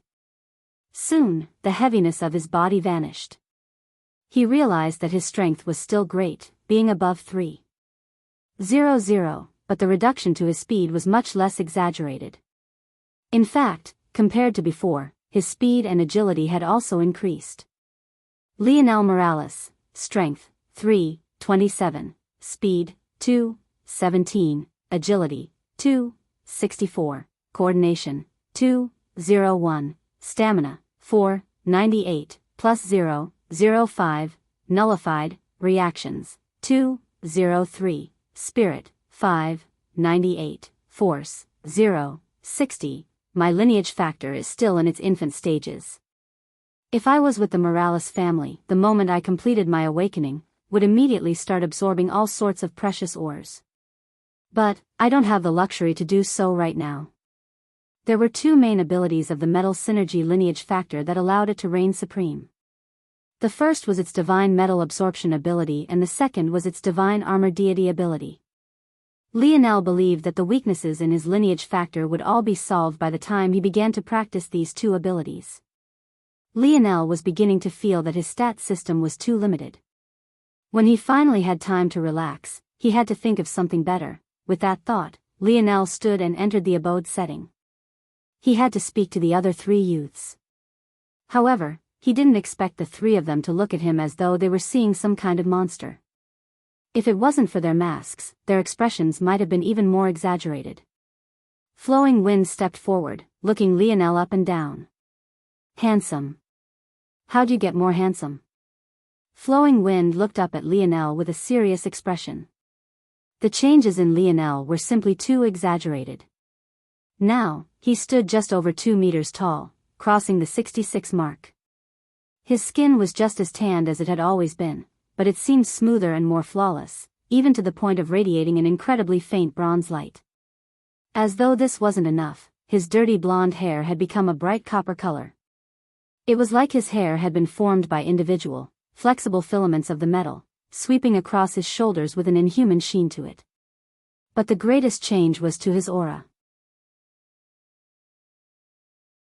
They all gravitated toward him uncontrollably. As unreserved as flowing wind usually was, even she felt somewhat stifled at this moment. At this point, he really did look like some Roman god. Huh? Lionel tilted his head in confusion. He hadn't observed himself in the mirror. Even when he used his spirit to observe his body, it was only the inside of his body. So, he had no idea why their reactions were so exaggerated. That said, he didn't have the time to mind it. I'm confident in bringing us all away now and have a way to mature the Force Crystal Mine core. Stay put here, I will take us out soon. With the segmented cube gaining such a Phase 2 ability, Lionel really could mature the core now. Everything should have been made simple, but the only issue was that the situation outside had changed, leaving Lionel a bit helpless. Thanks to the evolution of the segmented cube, Lionel could even access the situation outside its walls now. First, the little mink had woken up and was even curiously observing the force eruption. If that was all, things would still be fine. But, with the increase in his spirit, Lionel could finally see the edges of this vast kilometer-long space clearly. Thanks to that, he noticed several tunnels he hadn't in the past. And, one of those tunnels led to a valley a group of people were currently exploring. It wouldn't be long before they found this place. Chapter 195. Lionel dropped down from the segmented cube, a hint of caution in his pale green eyes. But, after a moment, he realized that he was indeed correct. Even without activating his runes, the force eruption only put a minor amount of pressure on him. It was enough for him to feel uncomfortable, as though he was suffering from a stomach ache. However, it was no longer enough to threaten his life. And this was without his using a force skin. Lionel knew that if he activated his force runes now, even if it was only the crown of the fourth door, this discomfort would vanish completely. However, there was no need to do this, at least not for now. He still wanted to observe the situation. How long will it take to mature the crystal core if the segmented cube used its evolution nurturing ability? Ping, 12 hours 23 minutes and 4 seconds, Lionel was pleasantly surprised. Just half a day? But after some thought, he felt that this made sense. The segmented cube was a treasure from a higher dimensional world. In addition, its goal was to evolve the crystal mine into the fourth dimension, not the fifth. As such, how could it not do so with ease? Despite learning this, Lionel didn't have the segmented cube begin so quickly. In fact, it might very well be the force eruption that helped Lionel make it through this. Lionel's spine tingled, causing him to subconsciously turn in a certain direction. This damned little mink, Lionel realized then that his thinking might have been a bit naive. He had almost forgotten that there was another being who could ignore the force eruption as well. At that moment, the little mink was still gliding around the walls of the force geyser.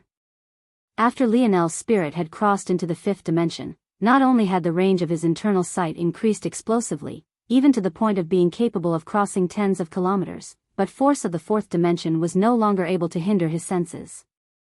So, whereas in the past he could hardly see the situation around him in this place, now, everything was as clear as day. In fact, it should be said that fifth-dimensional internal sight should be capable of far more than just this. After all, a fifth-dimensional entity acting upon even the fourth dimension was akin to stomping ants, let alone a pseudo-fourth-dimensional world like this one. But unfortunately, Lionel was still limited by the weakness of the rest of his body. Still, in this sort of situation, it was more than enough. I don't think it knows him here. But should I battle it now, or? The little mink might have only been 10 meters from him, but it had no ability to see or sense Lionel. After all, not everyone had spirit as monstrous as him. At that moment, Lionel's senses latched on to a hearty laughter. If he was only relying on his ears, this laughter would have never reached him. After all, there was too much force in the air, making this large space, that should have been a great echo chamber, become insulated from noise. Lionel's lip curled. It seemed that they had finally found this place. Why not make my two enemies fight one another? Outside the force mine, Simeon couldn't hold back his laughter. He was usually a reserved individual who thought of nothing else but his own struggle for power. But at this moment, he was genuinely too happy. Lionel and the other youths had only made it to this place barely a month ago, but he had already been here for much longer, looking for a path to the Force Crystal Mine. He had always known it was here, but it wasn't as though he could ask the Slayer Legion for their map. Unfortunately, he had really met too many struggles. What should have been a quick and easy mission to infuriate the Slayer Legion had become a test of his own mental fortitude. But now, it was perfect. Everything was worth it now. In fact, the Force eruption was also a great help to him. With it, it would be unlikely that the Slayer Legion would send their promising youths here. It was too much of a risk. In addition, they couldn't send anyone of the elder generation, or else his own backers wouldn't sit idly by. I can steal all your wealth and you can't say anything about it. How satisfying. After regaining his calm, Simeon's expression once more settled back to his usual haughty air. 7. Take the vanguard. You must last 10 minutes, or of what use are you to me? Yes, young lord.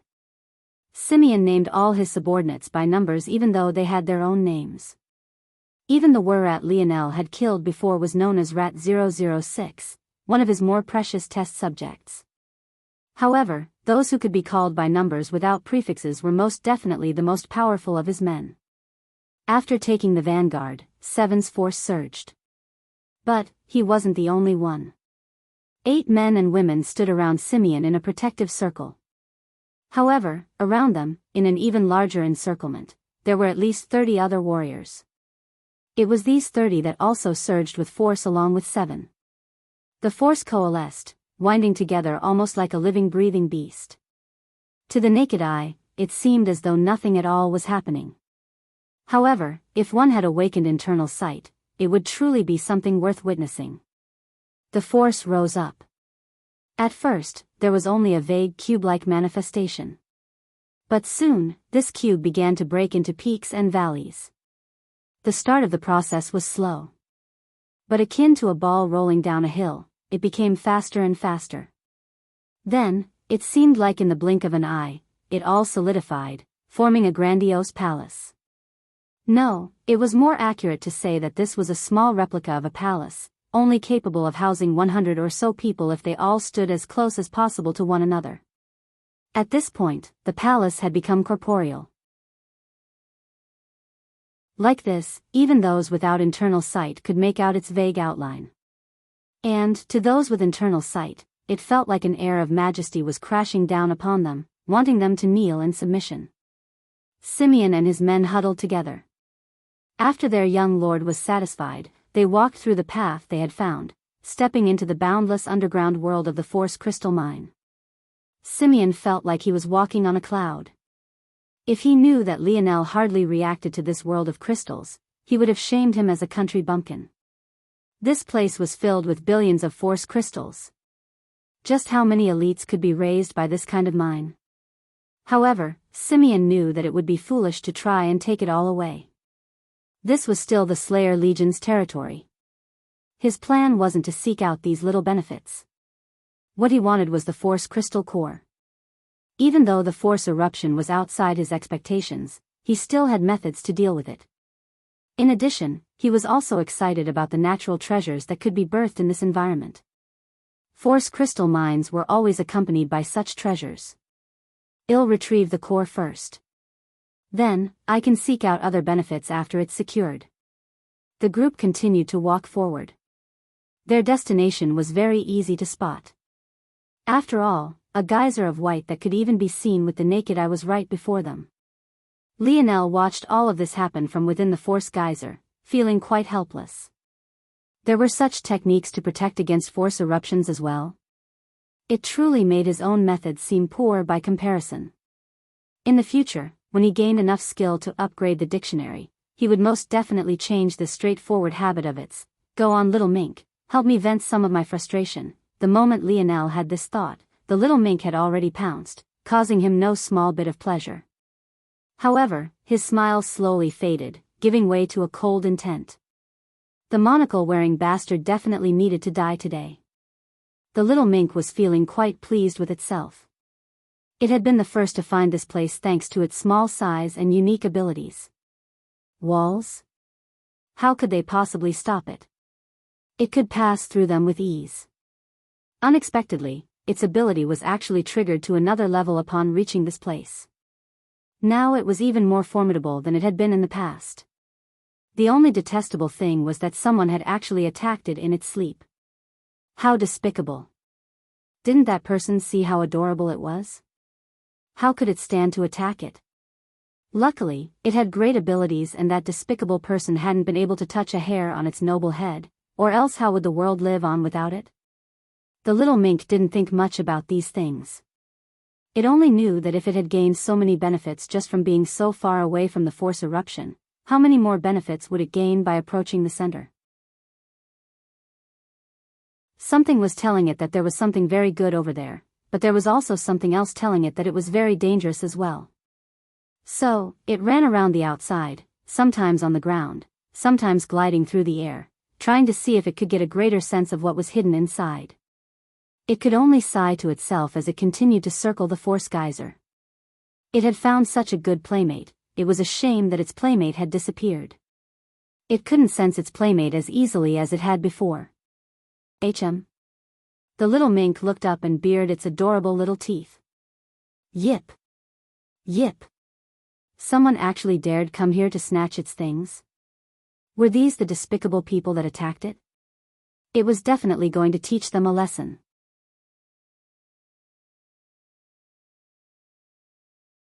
Chapter 196. The members of the Brazinger family were caught completely off guard. In one instant, they were happily thinking about all of the rewards they would reap on this journey, and in the next, a flash of black light appeared before their palace of force, crashing into it with a loud bang. The little mink rebounded off the shield, confusion coloring its adorable features. It was clear that it hadn't been hurt by the rebound. In fact, this was a benefit of its shadow world ability. Its body was perpetually existing on two planes, so any attacks it suffered would only be half effective. It could only be said that the little guy had a truly broken ability, and who knows how it had evolved now. Still, that didn't stop the little mink from being shocked. The only thing it had ever been unable to go directly through was the light attacks of its playmate. It didn't think that this illusory palace could also stop it like this. If the Brazinger family people knew what the little mink was thinking, they'd likely be coughing up blood in rage. Though the little mink hadn't managed to cross through their defenses, its actions had caused Seven to directly spit up several mouthfuls of blood. The backlash was so severe that the palace nearly collapsed. If it wasn't for the fact Seven feared what his young lord would do to him if he really let the palace fall, the technique would have collapsed in the first instant. Young lord. This little beast has comprehended a force-strengthening deviation. The four-corner palace formation won't last long. Simeon's expression darkened. This little beast actually dared to ruin its plans like this? Unfortunately, Simeon's ability wasn't beast taming. Beast taming was just a product of him putting his genetic manipulation ability into effect. In order to do this, he needed his victim to be completely restrained, and he also needed time to perform several complex calculations. It was completely impossible for him to take control of this little mink with ease. However, after a few moments of thought, his frown gave way to a smile. A beast that had comprehended a force-strengthening deviation? How valuable was that? Though he had other beasts of this caliber, it was clear that this little mink's force-strengthening deviation wasn't normal. It was very likely of an exceptionally high grade. Lionel watched all of this from a distance, his expression growing solemn. The little bastard actually didn't manage to break it in a single hit. By Lionel's estimations, that charge attack of the little mink carried with it over 300 points of strength. With it concentrated into such a fine point, its power per square inch was a few levels above even the explosions Lionel's quasi-bronze energy shield suffered all those months ago. Yet, his chain necklace almost shattered completely back then. What did this mean? It meant that this technique, a formation technique as that man referred to it as, was at least on par with his chain necklace. 4, 3, 2, go deal with that little mink. Don't let it near the palace formation again. Yes, young lord. 2 women and a man dashed out from the formation. The 2 women were 4 and 2 respectively, while the man was 3. 4 carried a bow and a quiver of arrows, 3 carried a 2-handed sword, and 2 brandished a whip that had a length of over 10 meters. Lionel quickly matched these 3 with the information he had gotten from his interrogation. Simeon's abilities were still limited. For now, he could only provide boosts to physical attributes. Though Ret-006 had had a mental ability, he had awakened with it even before he was genetically modified. Thanks to Simeon, the stats of all 3 of these warriors hovered around 300. However, if they undid the genetic lock Simeon placed on them, they would gain a 20% boost to their abilities. After matching the descriptions and weapons together, Lionel understood who they were. 4 had an grade telekinesis ability, allowing her to control her arrows within a range of 50 meters. 3 had an grade energy type ability which sharpened his force, essentially giving him the equivalent of a force strengthening deviation. Finally, 2 had an S-grade metal manipulation ability. The links of her whip had small metal veins embedded into it, not only making it far sturdier than a normal whip, but also allowing her deft control over it. That is definitely not the limit of 2's abilities. I need to be careful of her. As an extra measure of caution, Lionel used the dictionary to double-check the information those 2 captives had given him. After confirming their abilities, he nodded. At this moment, the little mink and the 3 had already clashed. Or rather, they had tried to clash, but all the attacks they levied went right through the little mink. The 3 warriors turned serious. 3 took a strong step forward. His internally cultivated force was entirely focused on maintaining the force skin around him. However, his ability had shot into overdrive, causing the air to whistle around his great sword as he swung toward the little mink. The little mink dodged to the side by a hair's breadth, leaping toward the spine of the sword to run up it. However, in the next instant it cried out and jumped backward, its little paws having been injured. It's weak to force strengthening deviations. 3 said confidently. With his ability, he could rip out force from the air and sharpen it to magnify his attack. Though the force was too volatile in this place for him to have great control, in some ways, this was also a benefit. If not for this, how could the spine of his blade also be sharp? Hearing his words, the eyes of the 2 women lit up. Wang! Wang! Sharp winds kicked up around 2 while a fiery blaze lit the tips of 4's arrows. Without pause, they launched their next attacks. Yip! Yip! The little mink's back arched as its hair stood on end. It bared its little teeth. This time, it was truly enraged.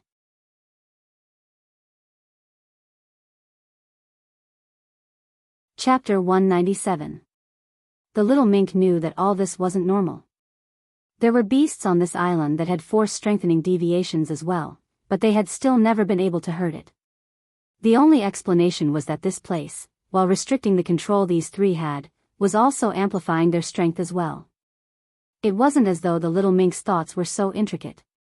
It mostly worked on instinct, having the intelligence of a 3-year-old child at best. But, what it did know was that if the abilities of its enemies were amplified, so were its. The little mink brandished its small claw, swiping at the air.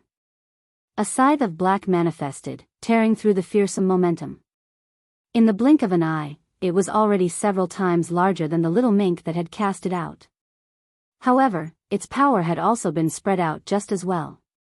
Despite this, the expressions of the 3 warriors still changed.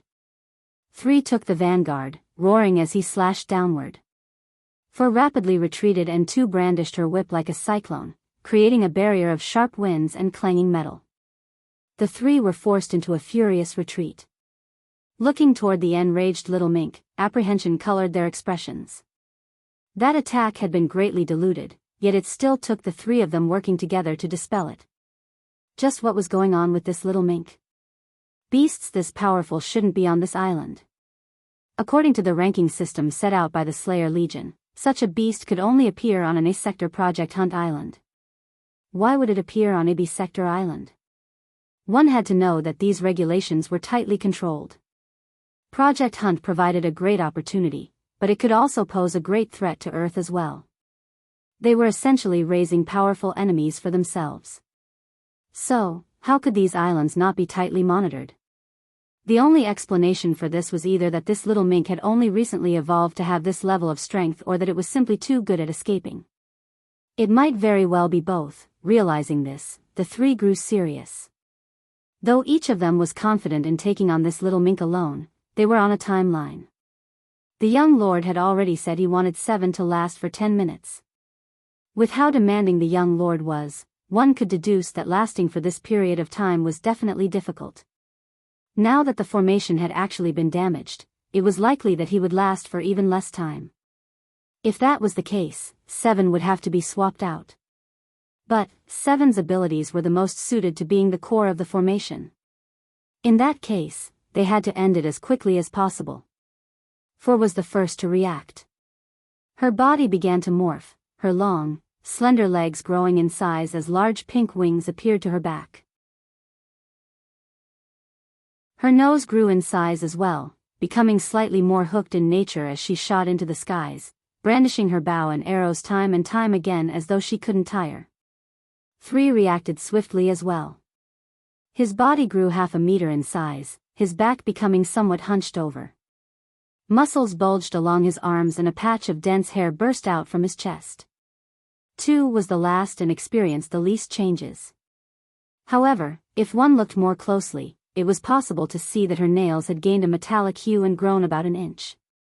In addition to this, her pupils grew just a slight bit more narrowed as though she was a feline prepared to pounce. From 4 to 2, each seemed more human than the last. But it became very clear, very quickly, that this only made them more powerful. 3's speed was completely unlike what it had been before. With 4 raining down flaming arrows from all sides, the paths of retreat the little mink had were completely limited. The little mink dodged time and time again, trying to find an opening to lash out, but its intelligence was still too lacking. It wanted to get rid of the annoying man in front of it, but it would fall into a rage whenever 4 shot an arrow at it. Like this, it kept bouncing back and forth between wanting to attack 4 and 3, causing it to end up threatening neither of them. 2 didn't attack at all. It was clear that she was content to observe the situation, stalking her prey. The yips of the little mink filled the space. Even with the noise-nullifying effects of the space, its enraged calls traveled far. It jumped about wildly, sometimes using the ground and even sometimes using the air as a platform. But, it seemed to be getting nowhere. In the distance, Lionel couldn't help but sigh. This little bastard is so useless. You gave me all this trouble yet you can't take down even one of them? Though Lionel was shaking his head, he knew it wasn't because the little guy was weak, but because it didn't know how to use its strength. Usually beasts could make up for their lack of intelligence with strong physiques and large bodies, but the little guy had neither. Lionel suspected that the little guy's ability was great, but it was also highly dependent on how it was used. In Lionel's hands, he would likely be undefeatable of Earth with it. Unfortunately, it wasn't his ability, nor did he have the means to control beasts. The little mink finally couldn't take it anymore. It charged ahead recklessly, its deep black eyes holding a hint of red. 2's gaze narrowed as her forearm flexed. This was exactly what she had been waiting for. Even Simeon's lip curled into a sneer. Don't kill it, it will have its uses. 2 nodded in acknowledgement, but her whip had already pierced forward. It shot out like an arrow, leaving a streak of black and silver in the air. However, the little mink's burst of speed was out of all of their expectations. It appeared before 3, baring its teeth. Its hair stood on end as though trying to make itself seem far bigger than it was. 3, though caught off guard, was still a veteran of many battles. He sunk into a practice stance, using this momentum to slide a small distance away. Knowing that his sword was too large to be used at such a close distance, his left hand dropped from the hilt and pulled a knife from his hip, slashing out toward the little mink. However, what he couldn't have expected was for the little mink to completely vanish. Seeing such a scene, Lionel finally grinned. He was wondering why this little guy hadn't used this ability yet. It used it all the time against him. He almost felt like the little mink was playing favorites. The knife slash completely missed. 3's eyes widened in horror, but it was already too late. The little mink's claws tore his forced skin to pieces, tearing out a piece of his neck. Unfortunately for the little mink, 2's whip also arrived at that time. With her metal control, she could adjust her strike even while it was in the air. How could she not react appropriately? Bang! The little mink was sent flying, its torso completely ripped through, leaking out a black, foggy aura along with dripping crimson blood.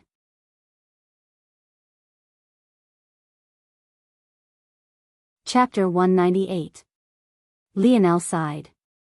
Though he hated the little mink for annoying him for so long, he still couldn't feel happy seeing it end like this. The truth was that the little mink wasn't just annoying him, the little guy had almost driven him to his death many times. Whatever, it's best it dies like this. It's too great of a variable. Go and collect it. Simeon's voice rang out. We're running out of time. When Lionel heard this, his expression changed. It wasn't because Simeon was so uncaring about the death of 3, but rather because he had forgotten to consider what would happen if Simeon took control of the little mink like he had done all the other king beasts currently protecting the hive. Lionel had no doubt that the outside world was currently in chaos right now. The beasts from the ocean had most definitely long since charged onto the island. Maybe the only reason they had yet to cause changes in the hive even after so long was precisely because of the beast kings under Simeon's control. Simeon was already so powerful. If he gained a subordinate like the little mink, it would really be over. If I had known it was so weak to force strengthening deviations, I could have killed it a long time ago. Damn it, the recklessness of his past was really coming back to bite him. Back then, he had used harpoons to target the little mink and not light elemental force. Had he used the latter, he probably wouldn't even have to worry about it. Lionel knew about Simeon's ability, but he didn't know anything about exactly how it worked. He didn't know how long it would take for Simeon to take control of the little mink. If it was instant, or even if it was just a few minutes, Lionel would be in trouble. 5, one of Simeon's subordinates, had engraved healing ability. It was quite possible that if Simeon could take control of the little mink, Lionel would be in a world of trouble. Even after all this, you're still giving me problems. Without another choice, Lionel grit his teeth and rushed out of the force geyser. At the very least, he had to kill the little mink before it could be of any use to Simeon. Or, he just had to defeat them before Simeon had the chance to get his hands on the little guy. It could be said that the very last thing the Brazinger family members could have ever expected was for another person to suddenly come rushing out of the force eruption. Simeon was especially shocked. He didn't immediately recognize Lionel because the changes in him were too striking. Plus, the last time he had seen Lionel was only for a brief moment in the Governor Duke's residence. And, back then, Lionel had had a tired and disheveled appearance, nothing like the valiant aura he was giving off now. The true reason Simeon was shocked wasn't because he recognized Lionel, but rather because he knew more about force eruptions than Lionel had just a few days ago. Charging out of a force eruption like that should have been impossible, unless, retreat. He's very powerful. Simeon immediately took command. He knew he couldn't be laid back any longer. At this moment, his true disposition took the lead, causing Lionel to raise an eyebrow. It seemed he had underestimated Simeon a bit. However, that was all. He knew that Simeon was on a time crunch. But, unlike Simeon, he didn't have to worry about the force eruption at all. A spear appeared in Lionel's hand as he leapt into the air. He didn't want to make it obvious that his target was the little mink. After all, the three warriors were much closer to the little beast than he was. If he made his target obvious, they might first retreat with the little mink. However, if he targeted Four first, it was a different matter entirely. The expression of Four changed. So fast, not only had Lionel awakened the wisdom branch of his snowy star owl lineage factor, but this had caused an indirect boost to his control over the light element. Though he should still be at the first stage, there was still a 10% boost over his previous speed. By the time Four realized that she just might die, Lionel had already appeared before her. She couldn't help but shudder when she looked into Lionel's eyes. There was a cold, calculating glint within them, as though he didn't care about how many lives he reaped. In reality, this wasn't the case. Lionel was inherently a person who didn't like to kill. However, he no longer let it rule his mind. As a result, he could focus on the battle entirely. This cold look in his eyes wasn't indifference, but rather was the state he entered when he activated his ability. His thoughts whirred past at impossible speeds. The world became a series of numbers, angles, and probabilities. The entire battlefield was reflected in his mind, becoming no different from his chessboard. Lionel's treasure shoes glowed green as he shot forward, reaching an even higher level of speed. His spear pierced through the air, appearing before Four's throat. How could Four even defend? She was an archer. Even though her close combat skills were also not bad. What could she do to Lionel? Pchu4's eyes widened in horror, looking toward the spear piercing through her throat and spine as though she still couldn't believe it. Even as her eyes dulled, she still couldn't.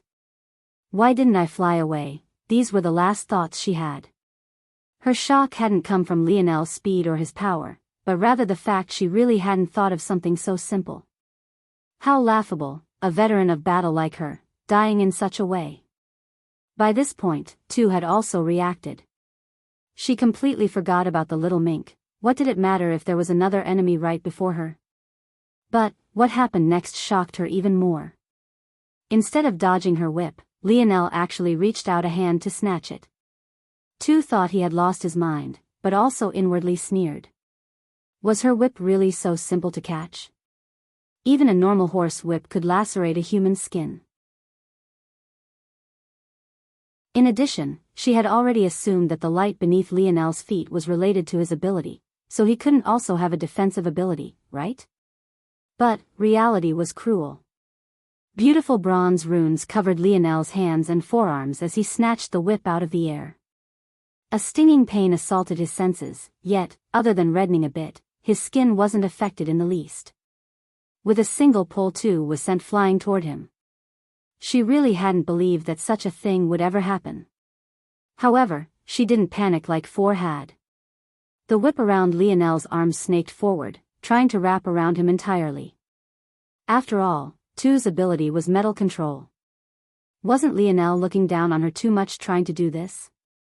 Tu snorted as she allowed Lionel to pull her through the air. She could almost see the sight of Lionel being strangled to death by her whip. But, once again, reality was cruel. Trying to control metals in the presence of a Morales family heir? That was a bit too naive. Tu felt that the loving connection she had always had with metals suddenly disappear, as though it had been cut off by some cruel and callous person. By the time she realized the situation wasn't good, Lionel had already pulled her to within 3 meters. In fact, his spear was surging toward her forehead without the slightest bit of mercy. It wasn't fair. She had too many other abilities. She still had the needles she always kept around her hips and the armor that always protected her torso. Yet, it all seemed useless. A moment of overconfidence ended her life. Plus, even if she had time, could she control her needles in Lionel's presence? And what use was an armor if his target was her head? Shoo! Tu's eyes dulled, staring at Lionel's spear in the same shocked manner Four had.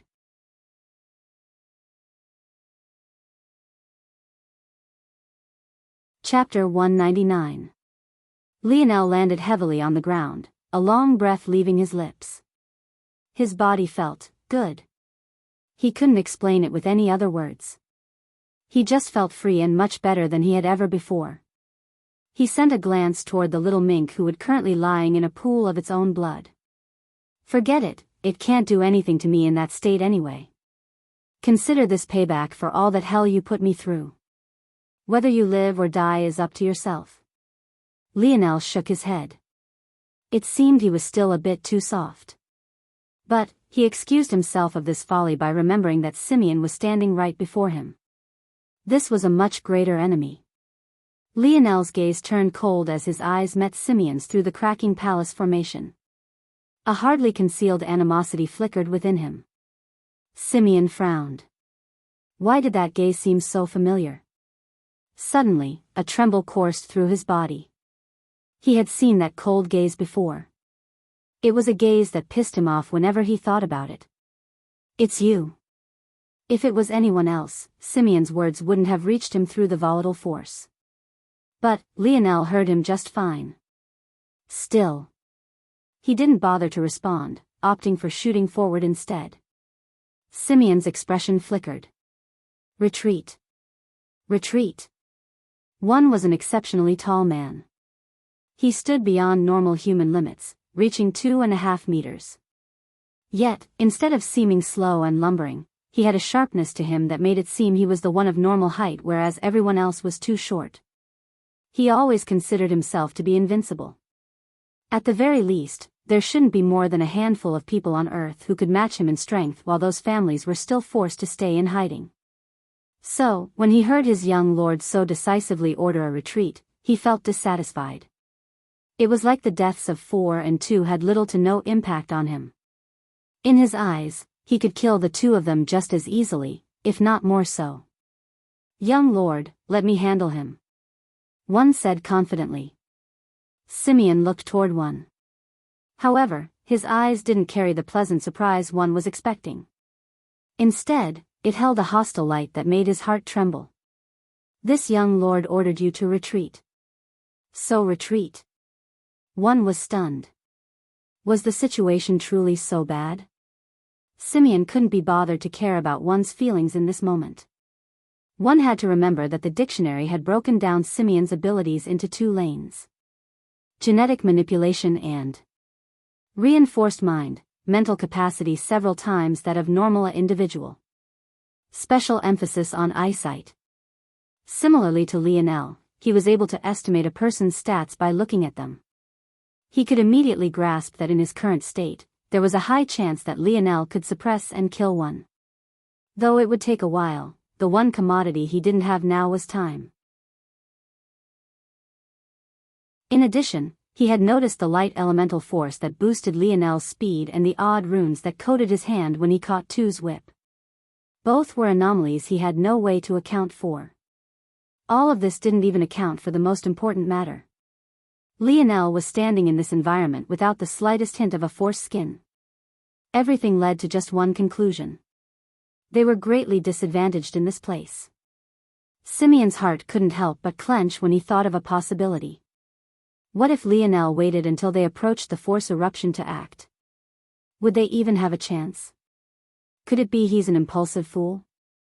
Or is there another reason he would make such a clear mistake? If Lionel was just a fool, this was still fine. Such an enemy wasn't one Simeon had to worry about. However, if not, suddenly, Simeon trembled again. He suddenly remembered the disappearance of his 2 lackeys. If Lionel caught them and interrogated them. Simeon turned his gaze toward the little mink corpse and immediately understood everything. However, instead of being relieved that Lionel didn't know how his ability worked, he was instead several levels more apprehensive. This opponent. He had to be killed. Both Simeon and Lionel wanted the death of the other. However, neither had an easy path toward this. Not only was Simeon's evaluation of Lionel now several levels higher, but so was Lionel's evaluation of the former. He had never thought that Simeon would be able to so decisively choose to retreat in the face of so many benefits. Lionel hadn't missed the subtle look Simeon sent toward the little mink. He immediately guessed that there was a better than 80% probability that Simeon had realized the reason he stepped out so quickly when it would have benefited him more to wait. However, Lionel had no intention of letting them leave so easily. He wanted Simeon's life even more than the latter wanted his. Lionel's body flickered forward, appearing before the cracking palace formation. Seven had only just managed to stabilize the formation when the young lord ordered a retreat. In truth, he had been sighing a breath of relief. He knew he definitely wouldn't make it to the 10-minute mark Simeon expected of him. But, at this moment, all his hopes were completely shattered. Bang! A sharp light pierced through the protective film. The palace formation crumbled like shattering glass, revealing Seven's figure. Seven violently coughed up several mouthfuls of blood. Let alone defend against Lionel's coming attack, he could hardly stand on his own 2 feet. However, Simeon had also been prepared. His 8-lensed monocle spun around his left eye, complex calculations sweeping by at blinding speeds. Lionel's path was immediately blocked by several of the lesser guards Simeon had brought. He had already lost 3 numbered warriors, he couldn't afford to lose 7 as well. Simeon had brought over 30 people with him, each of whom were force wielders. Though alone they weren't enough to take a single one of Lionel's strikes, together they were enough to obstruct him for several moments. Lionel frowned. Should he take it out now? Not even an instant later, he shook his head furiously. He couldn't risk using it against humans or else his ending would be no better than Jones. Damn it. That little mink really screwed me over this time. Lionel's flashing spear force reaped 3 lives in the blink of an eye, but one group had already picked up 7 and rushed one. To make matters worse, Simeon's retreat had been even faster. Simeon stood with his hands clasped behind his back. He seemed to be standing on nothing, shuttling through the air like a flying god as he retreated. But, Lionel knew that this was just a success air solidification ability. Lionel's eyes narrowed, but he didn't continue to chase. He knew what kind of support Simeon had outside. At this point, he could only blame the fact Simeon was far more intelligent and cautious than he had given him credit for. Lionel didn't know if even he could retreat so decisively. Simeon had already called for retreat the instant Lionel charged out from the force geyser. The importance Lionel placed on Simeon rose several levels higher. However, Lionel didn't feel down. He didn't believe that Simeon would leave this island so easily. He would most definitely surround the hive in a death trap. Lionel's lip curled into a sneer. While you wait patiently for me, they'll be reaping all of these rewards. While Lionel was thinking this, Simeon's line of thinking wasn't much different. Simeon's red hair fluttered in the wind, his red eyes piercing through the skies. Why not let you gather up all the benefits for me?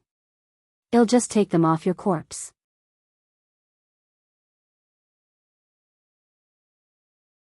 Chapter 200. He won't be an easy opponent. Lionel flipped his palm, causing a pistol to appear in his hand.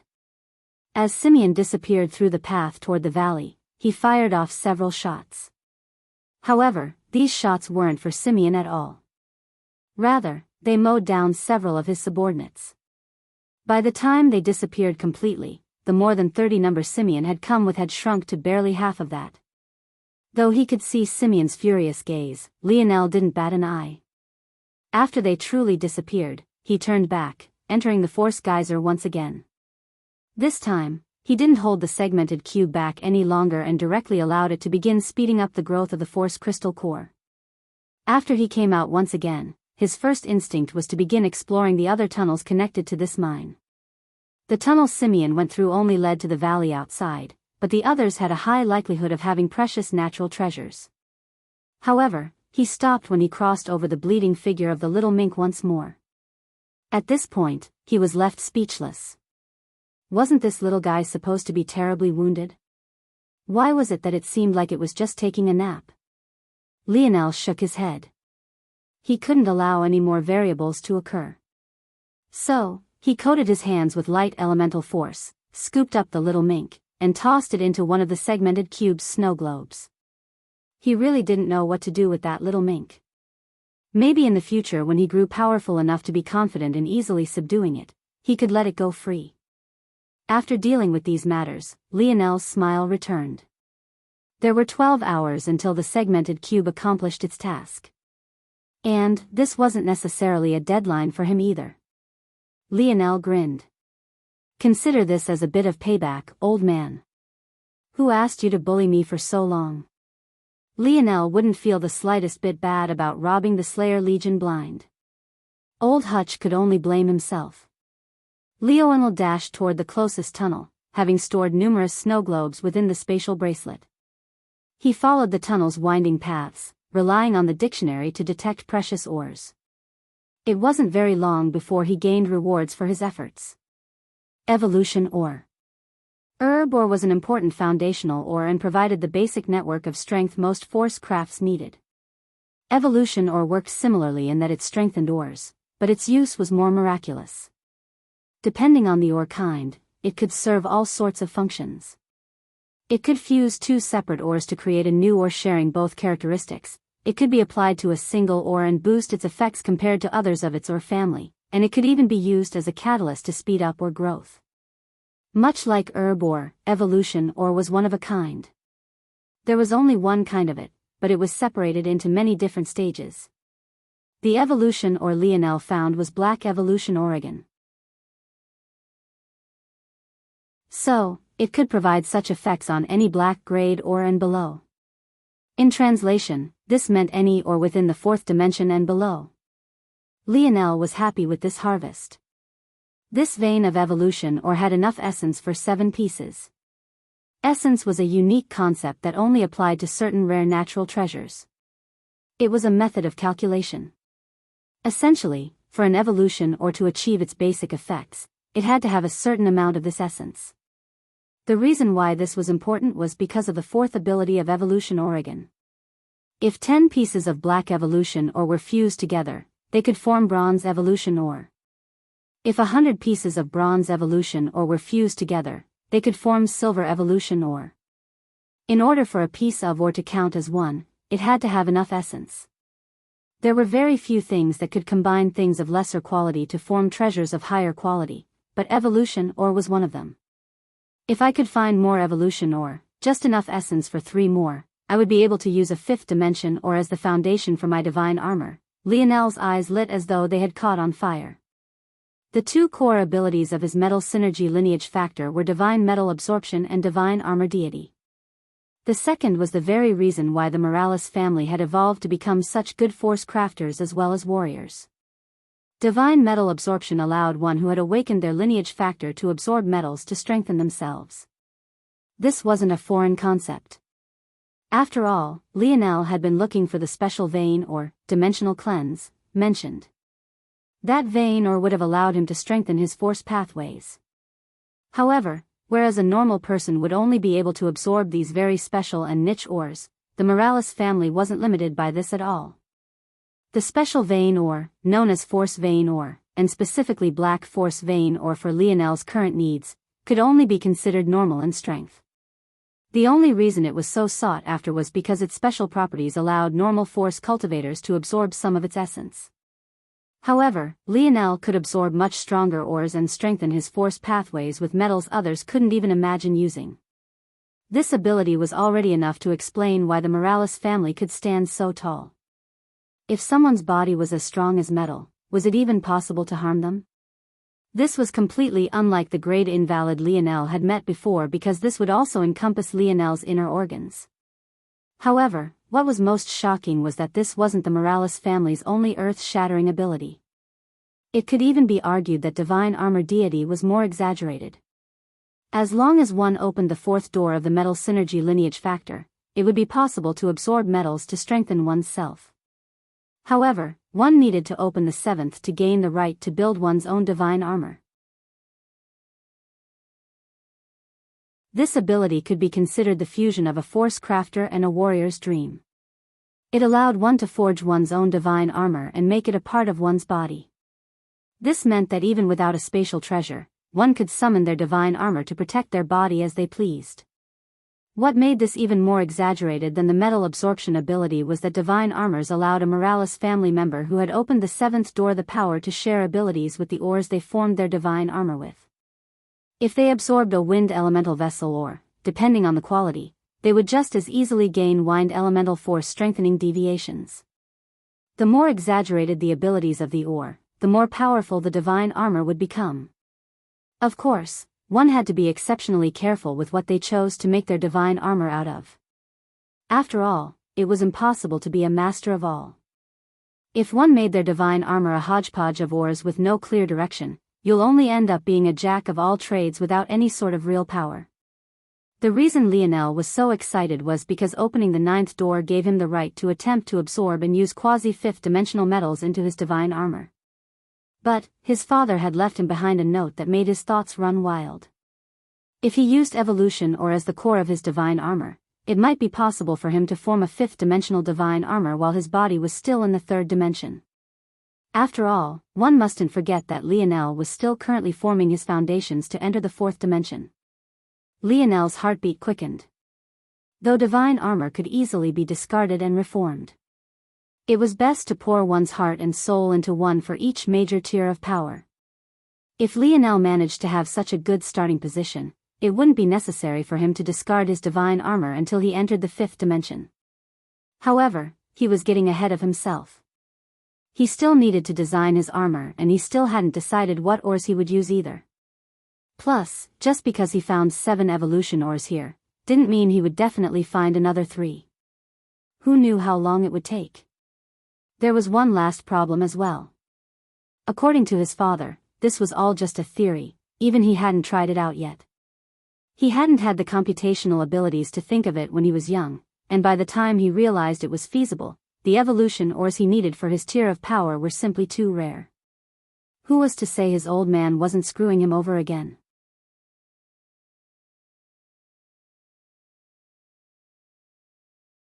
Chapter 201. Lionel carefully put the evolution ore away before moving on to the next source the dictionary had detected. If he simply left things as they were, it would probably take decades for the segmented cube to naturally form the remaining essence he needed. Though Lionel had no idea whether this was considered a long time or not, he still felt that he didn't want to wait it. So he was already hoping against hope that he would find another deposit of evolution ore. Unfortunately, reality was cruel. Evolution ore was an impossibly rare metal, even more rare than dual elemental metals. Finding a single deposit was already enough luck for a lifetime. However, Lionel wasn't very depressed about this. He was still a poor soul who thought that if he could find it once, he could do it again. But, he had no idea just how long it would take him. If he had, he might have cried a few tears already. The current Lionel though was still ignorant of his current circumstances. His mind was filled with thoughts and designs for his divine armor. But, with every new ore deposit he found, his mind would change again, leaving him in an endless storm of thoughts he couldn't extricate himself from. After leaving the evolution ore deposit, he found 3 different kinds of fire elemental vessels. One was exceptionally good as the base of short burst treasures, another was good for maintaining high temperatures for an extended period of time, and the last was a combination of the first 2, though being weaker in both respects. When he left those deposits, Lionel found a wind elemental vein ore not long later, and he thought of how cool it might be to combine the 2. If he formed a divine armor with a fire base and wind veins, its multiplicative power would make up for one of his greatest weakness, his attack power.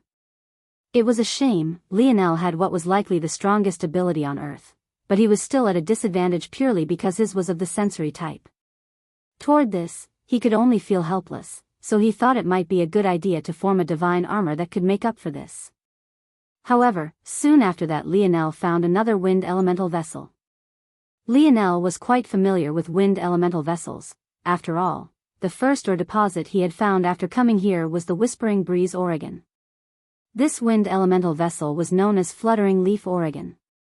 It was exceptionally light to the point it felt as though one was holding on to a piece of foam or a cloud rather than a metal. After finding it, Lionel immediately had a vision of soaring through skies with wings of metal. Following this, he almost completely abandoned the idea of a dual fire-wind divine armor entirely. After all, another one of his weaknesses had always been speed. This was especially so when he fully activated his metal synergy lineage factor. However, even this fantasy didn't last for long. Lionel found another incredibly rare ore. Though it was also an elemental vessel ore, there were tiers of separation between their rarity and value. Elemental vessel ores of the fire, wind, earth, and water variety were the most common. Beyond that, there were what were known as unique elemental vessels, and they included the lightning elemental vessel Lionel had just found. Damn. Lightning is cool too. This lightning elemental ore was known as Second Strike Lightning Elemental Oregon. It was known by this name because it needed a catalyst to activate. Once it did, it would be able to amplify the result with a second strike. This lightning elemental ore was especially beloved by Force users who could be classified as mages like the Mayan priest. This was especially so for mages who had lightning affinities, lineage factors, and abilities. This was because such people could use this ore to speed up their thinking and reaction time, allowing them to finish their casting better. There were many other applications to this ore as well, but what Lionel knew was that if he absorbed its properties, due to his lineage factor, he wouldn't need to be a lightning affinity mage at all to gain the same benefits. This is no good. Every idea seems better than the last. Lionel could imagine building a lightning divine armor with this ore as the base. Not only would he have great offensive power and speed, but it would also be capable of supporting his ability as well. Would giving him even faster thinking speed be like putting wings on a tiger? Due to all of these ideas and thoughts, an incredibly weird scene began to form. Lionel, who should have been happy with all of his gains, was suddenly grumbling about as though it was a bad thing for so many ores to appear here. If others knew, they might hate him even more than his indomitable persona. As Lionel grumbled, he communicated with little Tali as they began to melt through another wall. Lionel realized that after he awakened his metal synergy lineage factor, his ability to communicate with his familiar reached a new high. In fact, he found that based on their new and improved synergy, Lionel could replicate the effects of someone with a grade designation a sub-stage higher. This meant that even without reaching the superior grade 1 designation, Lionel's skill was actually no less than such a person already. It was no wonder the Morales family chose metal spirits as their ideal familiars. Roar. Bang. Just as Lionel was lost in his thoughts, thinking of new divine armor designs, a loud roar suddenly shook his mind as he was sent flying. He crashed heavily against the opposing tunnel wall, causing all the air to be knocked out of him. If this had been before he awakened, Lionel was certain that he would have broken several bones and even coughed up several mouthfuls of blood from this impact alone. However, maybe the most shocking thing was that this roar hadn't come from a beast that managed to make its way into the hive. It had come from the wall Lionel had just been excavating.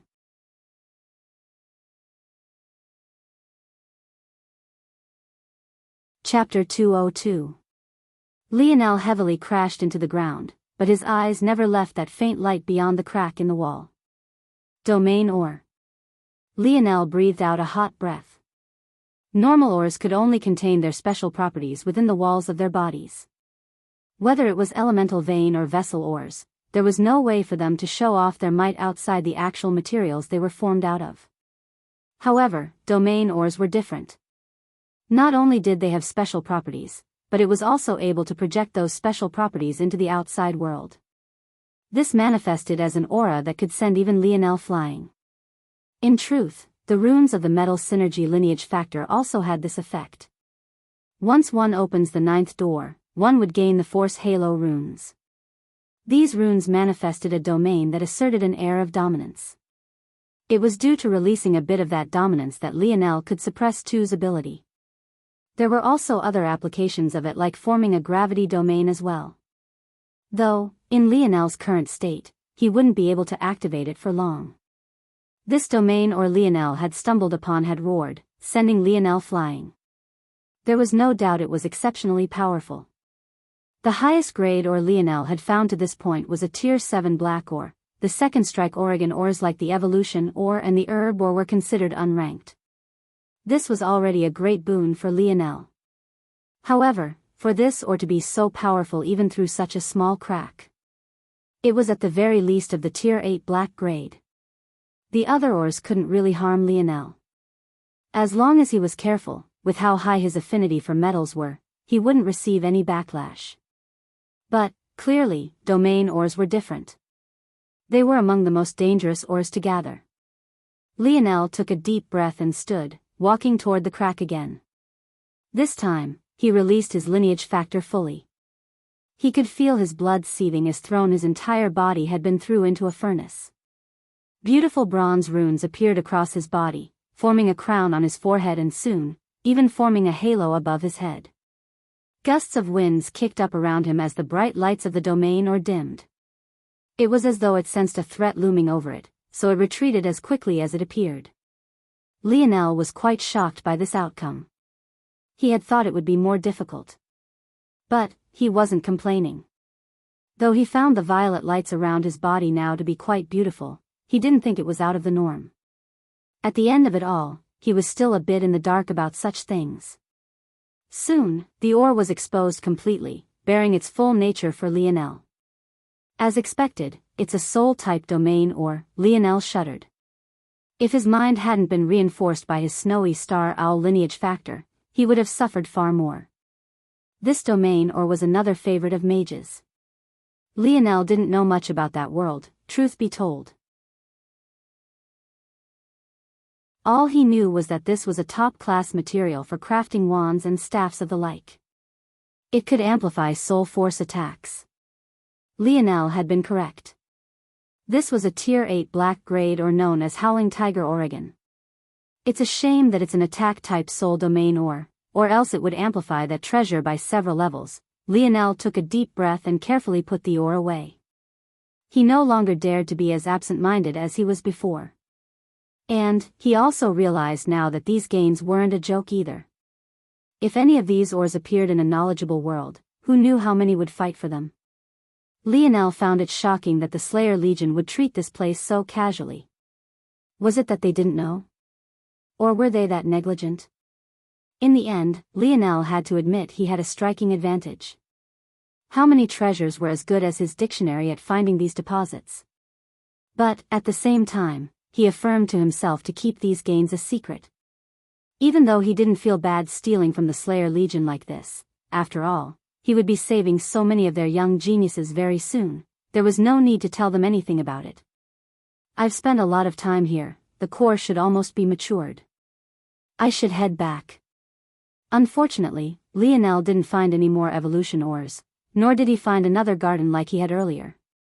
It seemed that garden was a one-off rarity. As Lionel walked back, he clutched a pound of herb ore in his palm. If one looked closely, it was possible to see the grayish-black or losing luster as though something of it was being taken away. Of course, this was Lionel using his absorption ability. According to his father, to lay the best foundation, he had to first absorb as much herb ore as he could. He wasn't allowed to absorb any other kinds of ores until his body was saturated with herb essence. Only in this way could his body withstand the formation of a powerful divine armor. Luckily, Lionel had found large deposits of herb ore dotted across this hive. He could even be considered part of the nouveau riche since it was the world's universal currency. As Lionel was on his way back, he casually paid attention to the dictionary. He hadn't expected to actually detect anything. After all, he had already been through this passage once, he was only making his way back. But, unexpectedly, there was actually a reading. Lionel raised his brows. Are you crapping out on me? Why didn't you detect it the first time? Though Lionel thought this to himself, he still made his way to where the dictionary mentioned. But, oddly enough, the signal disappeared. Huh? Did it really crap out? Lionel frowned, his internal sight blooming forth and blanketing the general direction. But, he sensed nothing. Huh. At that moment, Lionel suddenly felt like his internal sight had been cut off, as though he lost a portion of himself for a moment. It was an incredibly surreal feeling, as though he was standing in two different worlds at the same time. In that very instant, Lionel understood exactly what it was he had found. He was too intelligent and his foundational knowledge of all things related to force crafting was too profound. After all, he didn't want to lose out to his detestable old man. It was another domain Oregon. But, this one. The Howling Tiger or couldn't even shine the shoes of Warping Domain or Warping Domain Oregon. It was a quasi-bronze grade Oregon. However, what truly made it special wasn't its grade, though this alone was enough to make many go crazy. After all, an ore was capable of forming treasures many grades above its own should the force crafter be skilled enough. No, the reason this ore was so valuable was because it was of an exceptionally rare family. Just like Howling Tiger ore was of the soul type, Warping ore was of the spatial type. Warping ore had the ability to create an independent space. Its defensive abilities were infuriating. It could make a single step feel like an entire mile. If I combined this into my divine armor, Lionel's heartbeat quickened.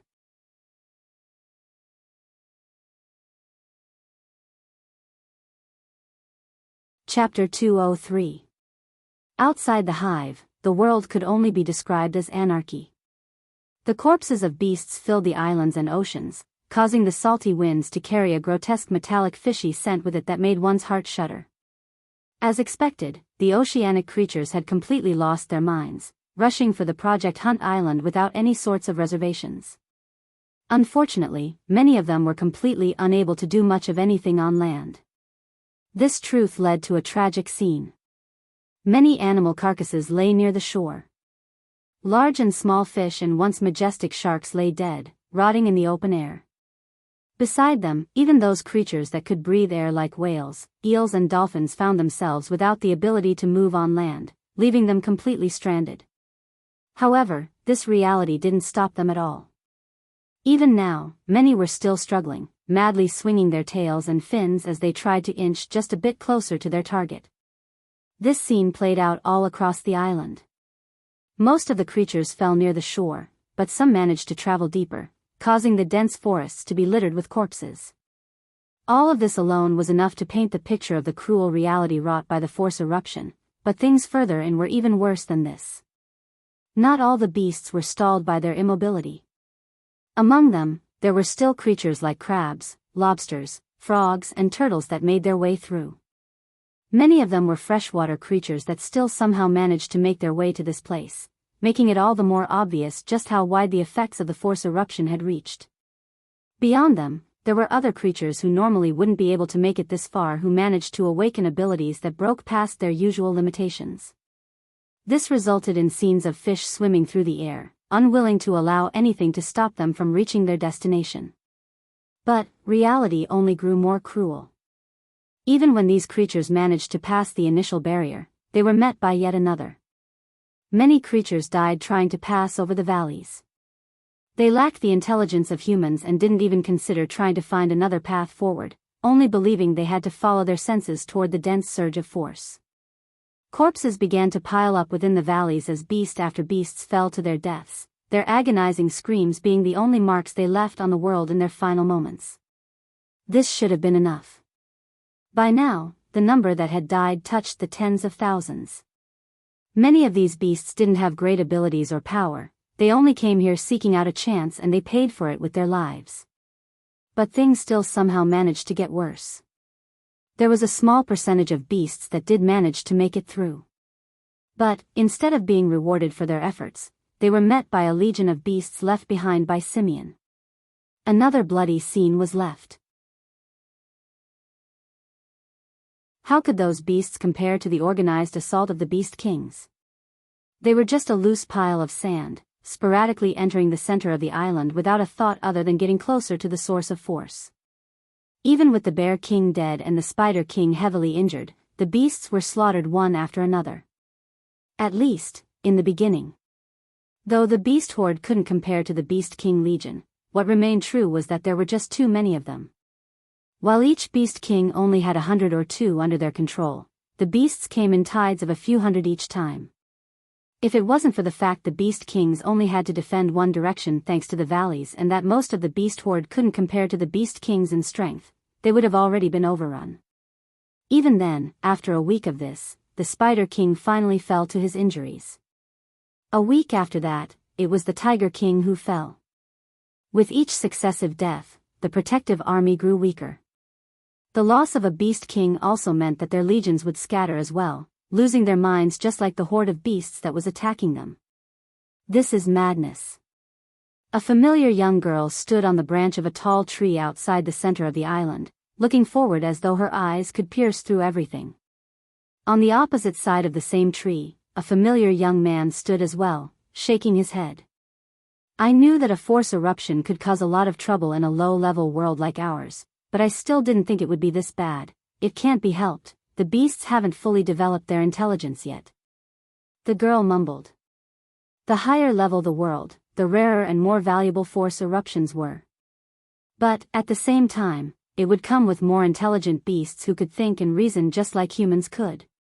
In such cases, would they lose their minds like this and charge ahead without thinking of the overall situation? Of course not. That said, that didn't mean high-level beasts would ignore such events. In fact, it might even be possible for those high-level beasts to take advantage of the less intelligent ones beneath them to clear out all opposition. But still, even in those cases, the scene would be much more controlled. Should we go? If we let any more of those beast kings fall, it'll be even more difficult to want to get them out of that hive. The young man said. Don't you find it weird that these beasts are just standing there? There has to be a reason that they're the only ones who didn't lose their minds. It might be that one of those promising youths has a beast control ability. If they have a beast control ability, why did they run to the hive instead of charging out of the island? With control over that many, it would have been easy. The only logical conclusion is that these beasts are controlled by the Brazinger family people, so we have to be more cautious. As though confirming her words, the young lattice eyes narrowed as she noticed a young man wearing an odd monocle walking out from one of the tunnels with his hands clasped behind his back. Just by his red hair and eyes, she could tell that this young man was from that family. The beasts immediately reacted to this young man's appearance, taking defensive stances around him. The young woman sighed. Sometimes she hated being right. Suddenly, the situation changed once again. Let alone the two old Hutch had sent, even Simeon looked up with shock evident in his eyes. Bang! Bang! Bang! The white geyser of force suddenly concentrated into a fine line. It compressed on itself to the point it became a blinding gold that outshone even the sun hanging high in the skies. Then, it exploded, sending a rain of gold in all directions. The raging roars and the bloody battle all suddenly came to an end.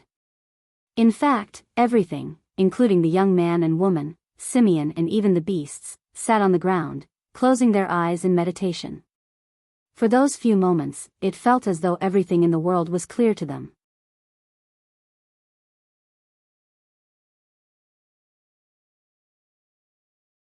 Chapter 204. Lionel had no idea how greatly the outside world was benefiting, but there was no need for him to be jealous. As the ones closest to the Force crystal core, there was no denying that he, Roaring Black Lion, Thunderous Clap and Flowing Wind were most definitely receiving the greatest benefits. In truth, all four of them, including Lionel, had been caught off guard. But, as though it was instinctual, they all knew exactly what they should do. The maturation of a Force crystal mind core came with a moment of enlightenment. The completion of the natural force art required a communication with the most fundamental laws of the universe. When this gate of communication is opened, not only will the mind itself greatly benefit, but all creatures within its range of influence would as well. Compared to others who had sunk into an absent-minded enlightenment, Lionel was still able to keep a hold on to his consciousness thanks to his strong spirit. In fact, he was currently struggling, trying to decide what it was he wanted to comprehend. Should he use this moment to understand his snowy star owl lineage factor a bit better? Or should he use the chance to calculate the feasibility of forming a 10th node? Or maybe he should use this chance to absorb more herb ores?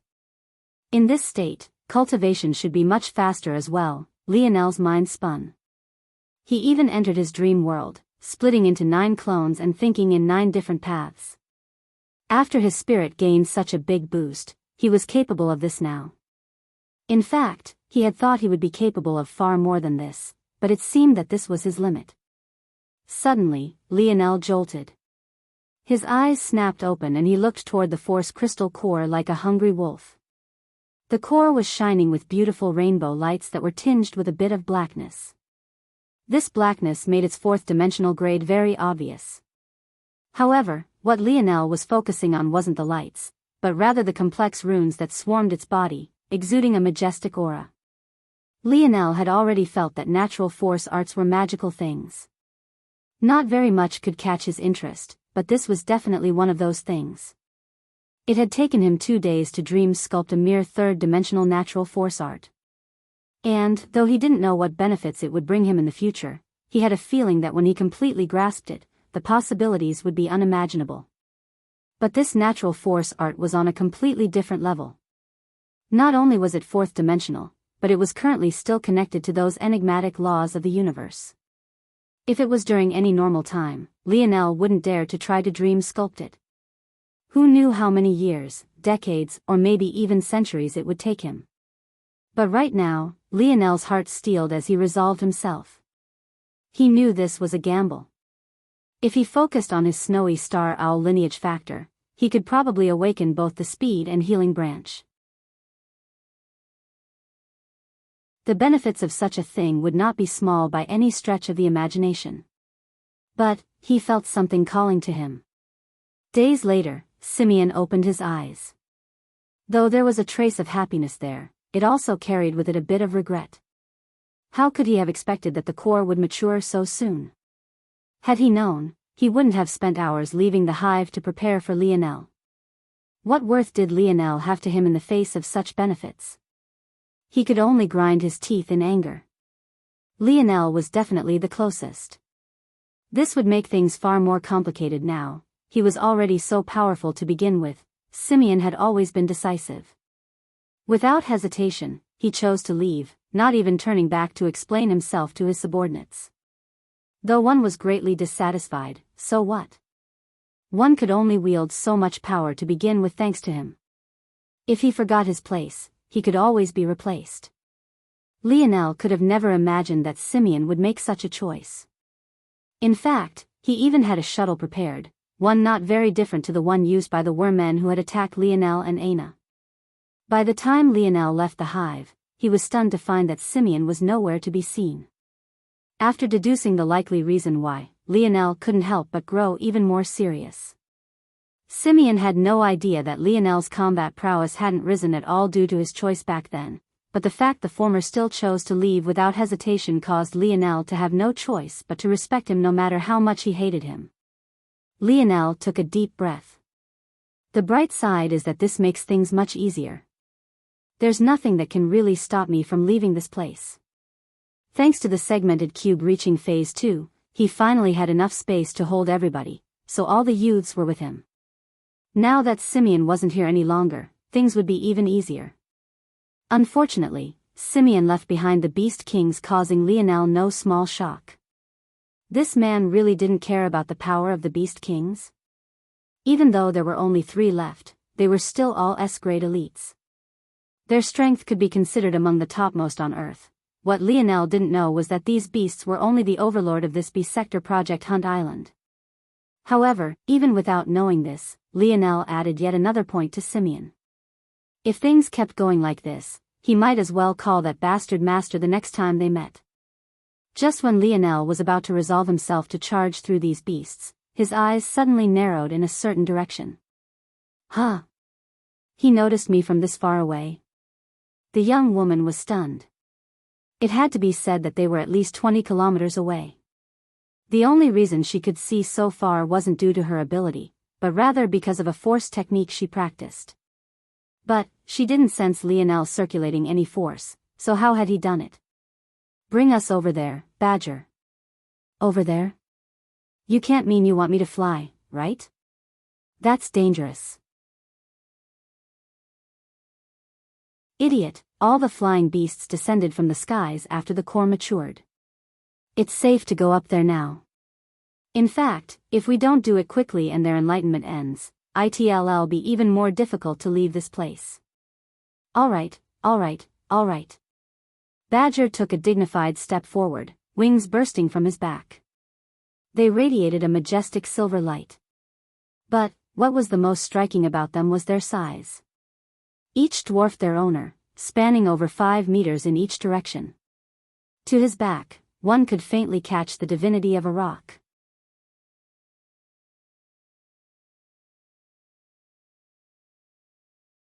Chapter 205. Lionel observed the young man and woman who landed before him with a slightly curious gaze. From the way they called each other, he knew that the young man went by the name Badger. He had a simple look to him, as though he never spared any thoughts toward scheming. His skin was a delicate brown color and his clothing was neat and tidy to the point of being overly meticulous. How he managed to look so fresh even when flying through the air at such blinding speeds was beyond Lionel's comprehension. Compared to his unkempt beard and nest of straws he called hair, this young man was several levels his better. Though, actually, now that he thought about it, his hair had become exceptionally smooth and clean after awakening his metal synergy lineage factor. Not that he checked very closely, though. The woman went by the name Mayfly. She had a tall, heroic build. Even compared to Lionel, she was almost tall enough to be at eye level with him, just barely falling short. She seemed like a born leader with a sharp mind. Her hair was red, which initially made Lionel on guard against her, as he assumed she might also be from the Brazinger family. But, after some more observation, he deduced that it was unlikely. The two seemed like quite the pair, especially by the way they had made their way over. Badger actually allowed Mayfly to step on his shoulders as he flew. Lionel really didn't know how to react to such a sight. But, since Badger didn't mind, it wasn't really his place to say anything. You two were sent by Old Hutch. Badger and Mayfly looked quite stunned when they heard these words. Not many dared to call the old man by his nickname, least of all those under his command. The two of them were among the few who felt no fear before the geezer. They were surprised to find that Lionel was just as unreserved. Yes, we were sent for an attempted rescue, but it seems it wasn't necessary. Mayfly said with a slightly confused tinge in her voice. Where are the others? It can't be that. She was a bit worried to ask this question. But, she had no choice. Lionel had come out alone, so she braced herself for the worst. They're all with me. They're in an abode treasure of mine. Once again, the two youths were shocked. But after a moment, they understood. It must be that there were too few of them remaining, so they could all fit in such a treasure. They couldn't fathom the idea of nearly 100 people fitting into just one space. One had to know that spatial treasures were already inconceivably valuable. The higher the dimensional grade, the more valuable they were. This was because spatial treasures of a lower dimensional grade entering a higher dimensional world would destabilize and collapse. If Lionel tried to take his black grade spatial bracelet to a fifth dimensional world, the already small space would break apart and eject everything within it. In severe cases, it might even destroy everything inside before it could eject it. So, one really shouldn't blame the two for assuming the worst. However, the two were soon baffled. After a few hours, the trio managed to battle their way out of the encirclement of beasts. In fact, the only beast king that survived was the skeleton monkey king. Not only were they astonished by Lionel's battle prowess, but when they returned to the ships docked offshore, they were even more stunned as they watched Lionel bring out over 80 youths from his abode treasure. Such a treasure really existed. They could hardly believe it. At that moment, the commanders of both the southern and eastern lookouts listened to the stories of the youths. When they learned just how much they owed their survival to Lionel, they couldn't help but look toward the young man with fond gazes. Indomitable, this time you were too reckless. You can't just expose your face like this. Violet Rain reprimanded Lionel harshly. But, somehow, she sounded more like a big sister admonishing her little brother. Plus, she couldn't wipe the smile off her face, so her attempts at looking stern fell flat. She couldn't hide her happiness at all. She had been so worried about these kids. It couldn't be said that things were perfect. Of the 87 youths sent, only 81 returned. Lionel wasn't a superhuman. Though he protected the youths to the best of his abilities when they charged toward the hive, there were some inevitable losses. But, even this was already far beyond what the commanders expected. Even just half surviving would have been a miracle to them. All right. That's enough, Violet Rain. A hearty laughter came from the side of the Eastern Lookout commanders. It seemed that unlike how the youths had rivalries, the the commanders of the various lookouts weren't like this at all. The laughter came from a jovial-looking man with a massive gut. Somehow, despite his apparently unhealthy weight, he looked quite fit, though his bald head was especially eye-catching. He went by the alias Big Buddha. On behalf of the Eastern Lookout, I really thank you, Indomitable. If it wasn't for you, I really worry how this would have ended. Lionel smiled, feeling the goodwill of this man. The atmosphere was jovial as everyone felt as though a big weight had been taken off of their shoulders. Maybe the only person who had a dissatisfied expression was Pisces. Even King of Seas carried the happiness of a man who had just survived a near-death experience. After Lionel snubbed Pisces, he wasn't nearly as standoffish with him. In fact, he quite appreciated Lionel. Humans were truly odd creatures. Everyone seemed to understand why Pisces was brooding, so no one bothered her so as not to affect the happy atmosphere. Eventually, it was time to go their separate ways. Big Buddha's laughter sounded out again as he bid his farewells. "I'll see you soon, Big Sis Violet Rain." The opening of the zone isn't too far away. I'll be leading these brats when the time comes. Violet Rain smiled and waved them off. The two ships that had been attached by a bridge slowly separated, wading through the piles of corpses on the ocean's surface to sail toward their destinations. Pisces sent hateful glares toward Lionel, but the latter didn't seem to notice. Not only had she not received the S-grade beast crystal, but she also knew that she hadn't qualified to enter the SS-grade zone.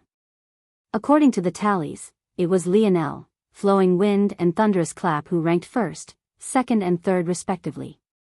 She didn't know what to do with her belly full of hatred. She wasn't strong enough to oppose Lionel. And, with how much he had contributed to the Slayer Legion, he would probably be promoted to at least a vice commander. She stood on the ship's helm, shaking her head. Maybe she should just forget it. At that moment, she heard Big Buddha's jovial laughter again. Initially, it annoyed her. Why was everyone acting so happy when she was so unhappy? Suddenly she froze. After a moment of thought, a smile curled her lips. "Commander Buddha, can I talk to you for a moment? I have some questions about a force technique I'd like to ask you." "Oh." Big Buddha, who had been conversing with the other commanders, smiled gently. He didn't mind guiding the younger generation at all. Sure. We have a lot of time before we reach the lookout." Pisces' actions didn't raise any sort of suspicion. Such a thing was quite normal. However, when she began to speak, Big Buddha's expression continuously changed before it became exceptionally solemn. "Are you certain? You're saying that it can deduce the abilities of people and creatures, not to mention their weaknesses, with a single scan?" "Yes, Commander. It isn't only me who saw this, there are many witnesses, you can ask anyone." Big Buddha fell into silence. He felt exceptionally conflicted. On one hand, he didn't like what Pisces was implying by telling him this information. But, on the other, such a treasure was unheard of. So unheard of, in fact, that even though he hadn't shown any greed toward Lionel's rare abode treasure, the moment Pisces spoke of this, it was too valuable to the Slayer Legion. The value of such a treasure was unimaginable, but this wasn't the only important point.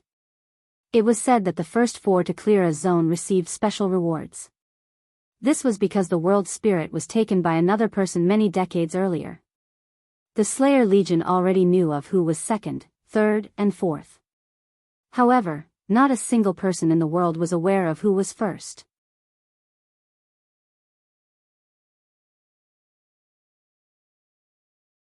Chapter 206. A week came and went in the blink of an eye. The SS-grade zone found by the Slayer Legion was under strict protection. While the clearing of zones was important to the evolution of Earth, they also provided boundless prospects. The rewards for clearing such a zone was beyond the imaginations of most. In truth, one shouldn't take Lionel as the standard. To most, C-grade treasures were a luxury. They were already enough for many to fight over. The only reason the base weapon given by the Slayer Legion during the gathering was of the C-grade was because the promising youths were also considered elites among elites. Above that, B-grade treasures were practically national blessings, while grade treasures and above were enough to start fights over. From this, it could be said that Big Buddha had truly shown a lot of restraint when Lionel's abode treasure was exposed. Knowing all of this, one could imagine the kind of uproar an SS-grade treasure could cause. The fact that this was a subdimensional zone with a 12 entry limit meant that at a minimum, 12 treasures were available for the taking. Even to the Slayer Legion, this was a great level of wealth. The location was yet another island. The zone itself stood quite beautiful, radiating dark blue lights as it swirled silently amidst a large clearing. It could easily be told that this clearing hadn't been here in the past. In all likelihood, when the zone appeared, it had ripped out several trees in the surroundings. But now, it had a calmness that said it wouldn't harm even a fly, though no one would be naive enough to believe such a thing. The Slayer Legion had long since erected a network of force disruption towers in the vicinity. Like this, the appearance of this zone didn't cause another beast horde and allowed the island to remain peaceful. At that moment, the entry candidates for the Slayer Legion were undergoing final checkups. Lionel could only sigh as his treasures were taken inventory of one after another. It really felt like he had never left the Empire. He wouldn't be surprised if the Slayer Legion tried to buy his rewards after he exited as well. Whatever, it doesn't matter. It was they who found the zone, so I guess it's fine if they take some benefits. All I want is the teleportation ticket to terrain. If they dare to take this away, I wouldn't mind falling out with the Slayer Legion. Though Lionel would feel a bit bad for old Hutch, he hadn't known the old man for long, nor had the old man ever really done anything for him. In fact, it was the old man who owed him for kidnapping him all those weeks ago. It wasn't his fault if the Slayer Legion thought of him as one of their own. He had said multiple times that he had no intentions of joining. If they really tried to think that they could just order him around as they pleased, they would be in for a rude awakening. Alright, I'm sure you all know about the rules. The Slayer Legion has a list of treasure types it's especially in need of. As long as you can claim one of these treasures for the Legion, you will be awarded the aforementioned merit points. Violet Rain and Big Buddha will be the leaders of this mission. Their commands are undeniable. Should they disagree, the decision will be left to a majority vote. Should anything happen to the both of them, commanding rights will fall to Badger, Mayfly, Mountain, and Sea Eel. The same rules apply to them as well. Lionel sent a casual glance toward Mountain and Sea Eel. It seemed that their standing within the Slayer Legion didn't lose out to Badger and Mayfly at all, it was just that they were from the Eastern Lookout instead and as such, were under the jurisdiction of Supreme Monet rather than Supreme Hutch. If the four of them weren't so young, it was likely that they would have already been promoted to the Star General ranks. But, instead, they held a special title reserved for the most talented youths of the Slayer Legion. They were part of what was called the Reserve Generals. According to the old man, as long as they turned 21, they would immediately be promoted to 1-star general, a rank a single step above the commander rank. Lionel shook his head. He wasn't interested in such a thing. The Slayer Legion had disappointed him too many times already. It seemed that they made even more mistakes than he did at every turn. So, even though he found out that their true talents were hidden away from public view, he hadn't really changed his opinion of them. As things stood now, he didn't have a fond impression of either the Empire or the Slayer Legion. He wasn't sure what to do with these emotions for now, and he was even more uncertain of his future on Earth as a result of these emotions, but he simply chose to ignore them for now. He only had two goals in mind: find Aina and destroy the Royal Blue Fort. He was a simple man who wanted simple things. If others knew he was describing such things as simple, who knew how they would react? Just as Lionel was lost in his thoughts, he sensed a change in the atmosphere. When he looked over, he found that the change was due to the appearance of a person he had never seen before. She was a middle-aged woman who carried a mature, valiant aura that outshone Mayfly by several levels. It was clear that she had tempered her disposition over many years, giving her an innate advantage over a young woman of not even 18 years old like Mayfly. She wore a silver chestplate with etchings of a spiraling phoenix on it. Her long black hair swayed to her waist, waving in the wind and along with her every step. Despite her clearly being in her 40s, she still had an intoxicating beauty. Though, it was difficult to tell whether or not their attraction to her was due to her demeanor or her actual looks. Even Lionel, who usually showed no reaction to women other than Aina, couldn't help but be moved. This woman was truly something. While Lionel was distracted, he didn't notice Big Buddha's complicated gaze sweep over him. In the end, the large commander shook his head and sighed. Compared to his own discomfort, his loyalty toward the Slayer Legion was several levels more important. Lionel didn't know who this woman was, but how could he not? This was none other than Supreme Monet. Big Buddha had long since passed down all the information he gained from Pisces onto her and left the final decision to his Supreme. As a commander, he normally wouldn't even be allowed to meet such a high-ranking officer, but this time, he had had no choice but to do everything he could to see her, and he eventually succeeded. But, for some reason, she hadn't made any movements in the last week, so he thought that she had decided not to make a move against the young man. This had made Big Buddha sigh a breath of relief. At least now, he wouldn't have to fight with his own conscience.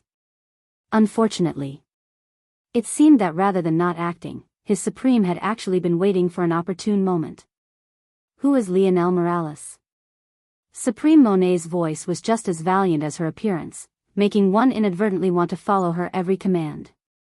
Lionel frowned, wondering why this woman was looking for him. Even more oddly, why was she saying his name like this? In the end, he chose not to mind it. After all, he had already long since exposed himself. So, who cared if she used his name? That would be me. Lionel stepped forward. Supreme Monet looked Lionel up and down before nodding. The treasure you call a dictionary, are you willing to hand it over to the Slayer Legion or not? Lionel's eyes narrowed. Why did it seem like she wasn't asking a question at all?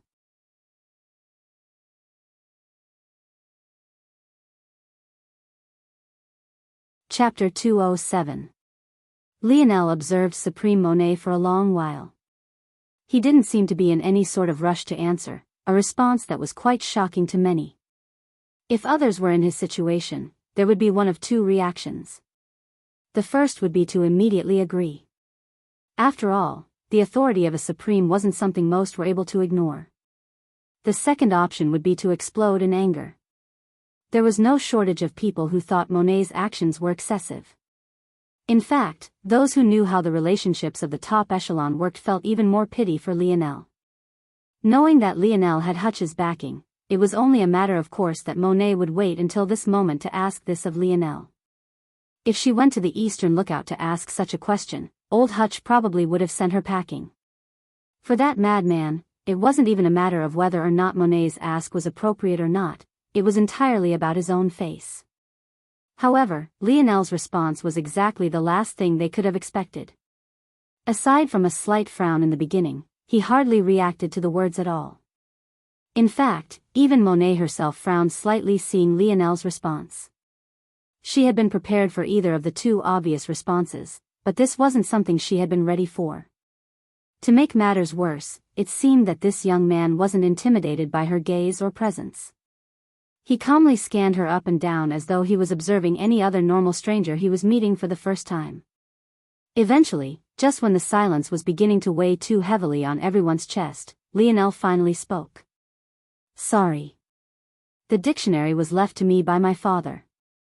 Giving it to another is impossible. I appreciate your asking first, though.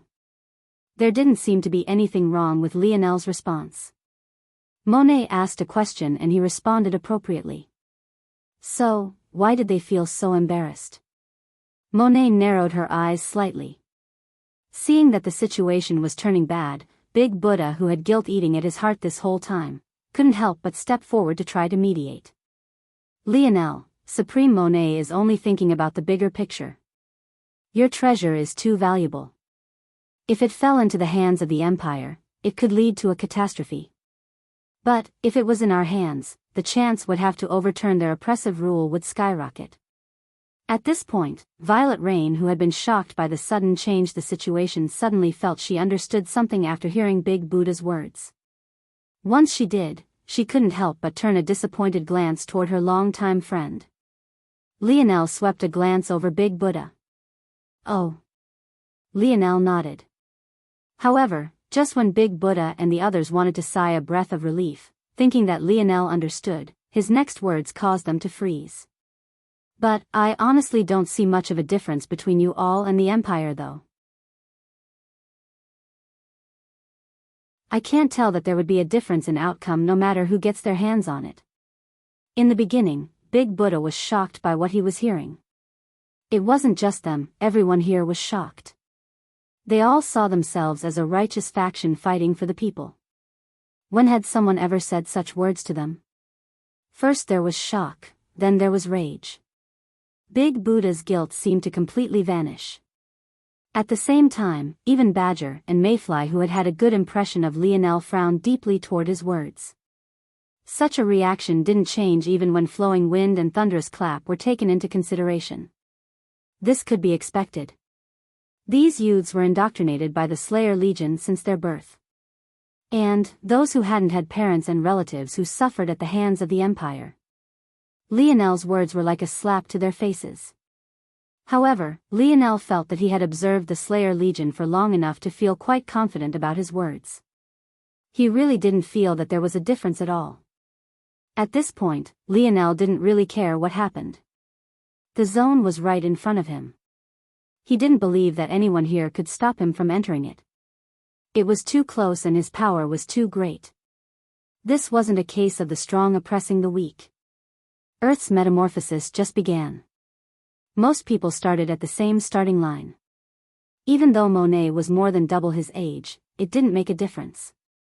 Even though Lionel still wasn't confident in defeating Old Hutch, he didn't believe that the old man could stop him if he was here either. As long as he was one of the first 12 to enter, nothing else mattered to him. "Young man." Big Buddha's voice no longer seemed as amiable, but Lionel had already long since stopped paying attention. The only reason he hadn't moved to enter the zone yet was because he wanted to know how this would end. Would Monet make a move against him before he entered? In that case, he would go all out now. But, if she chose to wait, Lionel didn't mind keeping a shred of pretenses intact for a while longer. "Lionel Morales, is it?" Lionel was speechless. She had already asked his name. Why is it that she was pretending not to know what it was now, as though she already couldn't be bothered to remember? Towards such a woman, Lionel really had nothing to say. He couldn't even be bothered to have a back and forth with these people anymore. "From my understanding, you aren't a formal member of our Slayer Legion. I accept your decision, but there also doesn't seem to be an appropriate reason to allow you to enter our zone either." It seemed like Monet wanted to say more, probably an entire spiel on why she was morally correct. However, Lionel wasn't joking around when he decided he really couldn't be bothered to listen anymore. "What's her ability?" Lionel's voice left them stunned. It became clear in a moment that he really wasn't bothering to listen to their supreme anymore. Ping, generating nomenclature. Evolution stage, Tier 8 Black, Evolution type, Dual Elemental Healing, Evolution, Fire Sense, Fire Manipulation, Fire Aid, Fire Sense, Greater Affinity for Fire Elemental Force. 200% boost in comprehension and power in using water-based force techniques. Fire Manipulation, control over the fire element. Fire Aid, ability to absorb the fire element to regain stamina and heal wounds. When Monet heard these words, her pupils constricted. But, at the same time, she felt a rage bubbling in her heart. For Lionel to cut her off to ask this question, wasn't his intent obvious? At that moment, everyone suddenly went on guard against Lionel. However, it wasn't to the point they worried for their lives. There were too many elites here. If Lionel really wanted to do something, he would only be courting death. It was very possible that he wouldn't even be allowed to leave this place alive. As a supreme, Monet had more than enough rights to kill someone on the spot. However, what left them speechless was that Lionel didn't even stop. As though he didn't have a care in the world, he had the dictionary expose their abilities one after another. Towards such a thing, Lionel was quite helpless. The fact he had to speak aloud to get this information was the worst drawback of the dictionary. Unfortunately, there was no way Monet would allow him to continue on so casually. But none of them could have expected that even before anyone could make a move, the situation would change once more. Bang!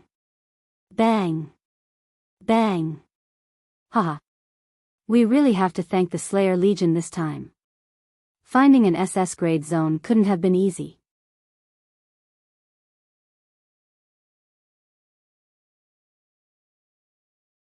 Chapter 208.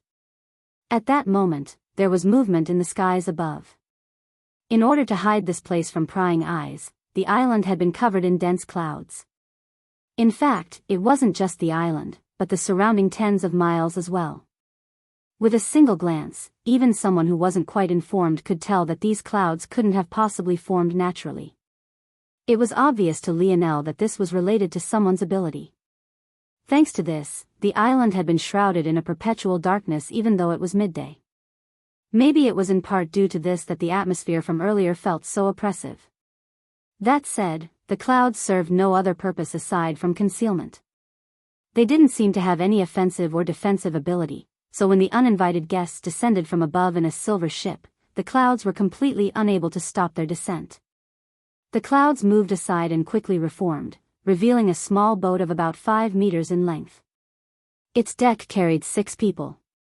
The man who had spoken earlier stood at the helm and looked to be about the same age as Monet. However, to his back, there were 5 youths no older than Lionel or Mayfly. Seeing these people appear, an ugly expression took hold of Monet's once calm visage. It was very obvious that she knew who these people were. You. Suddenly, Monet sent a rage-fueled gaze toward Lionel, leaving him speechless once again. He also didn't know who the hell these people were. Why was he being looked at like it was his fault they had appeared? However, after a while, Lionel sneered inwardly. To Monet, it didn't matter if he was responsible or not. All she had to do was pretend like he was. In such a way, she had even more reason to apprehend him. In fact, before, it could be said that her actions were still questionable. But now, even old Hutch wouldn't be able to say anything. What a conniving woman. However, Lionel still didn't have much of a reaction to this. His mind was running through several calculations. To him, the appearance of a third party was actually an excellent turn of events. There was, of course, a small chance that this could make things worse for him. This was in the case the 2 opposing parties decided to work together. But, judging by the situation, that seemed unlikely. There's no need to react this way, Monet. We can do this the easy way. Just give up 6 entry slots and everything will be fine. If not, we can always do things the hard way. In truth, the man who stood at the helm of the silver boat hadn't expected a supreme to be here today. He had come as a precautionary measure so that these youths didn't lose their lives. Plus, with him here, bullying those commander rank folks below would be as easy as breathing. If it wasn't for the fact she had suddenly shown up, he wouldn't even bother to speak at all, he would have directly swooped in. In fact, it was an act of giving face that he only brought a total of 6 including himself. This way, the backlash from the Slayer Legion wouldn't be too exaggerated. But, if he had known a Supreme would be here, he would have definitely brought more people. Not so that they could enter, but so that they would have a stronger hand for negotiations. What the man could have never expected was that an esteemed Supreme would come here for the sake of a boy of not even 20 years of age. Impossible. Monet took a hard stance. Scram back to where you came from. Your Aderna family isn't welcome here. Lionel cocked an eyebrow. Aderna family? Is that another hidden family? Seeing how they all had blue hair and eyes, Lionel felt that this was very likely the case. At the same time, he was speechless as well. What was with all these families having the same eye and hair colors? It can't be that they were inbreeding, right? Lionel shuddered. I see. It seems that this is the way you want to do thin, shuu. At that moment, something not a single person expected to happen occurred. Lionel, without saying a word to anyone, suddenly dashed forward. His speed was so fast that sounds of the wind splitting apart followed his figure. Let alone Monet, even the man from the Aderna family was stunned. No one had expected such a thing. This child's guts, weren't they too large? You dare? Hold it right there. Boy. The last roar was from Big Buddha himself. It could be said of those the most offended by Lionel's comments, he could rank at the very top. His loyalty to the Slayer Legion was far beyond anything Lionel could imagine. After all, as a person who had never truly had an undying passion in his life, how could Lionel understand this man? Because of this, even when the Aderna family appeared, Big Buddha's rage had still been focused on Lionel. It was just that the boy had completely ignored him.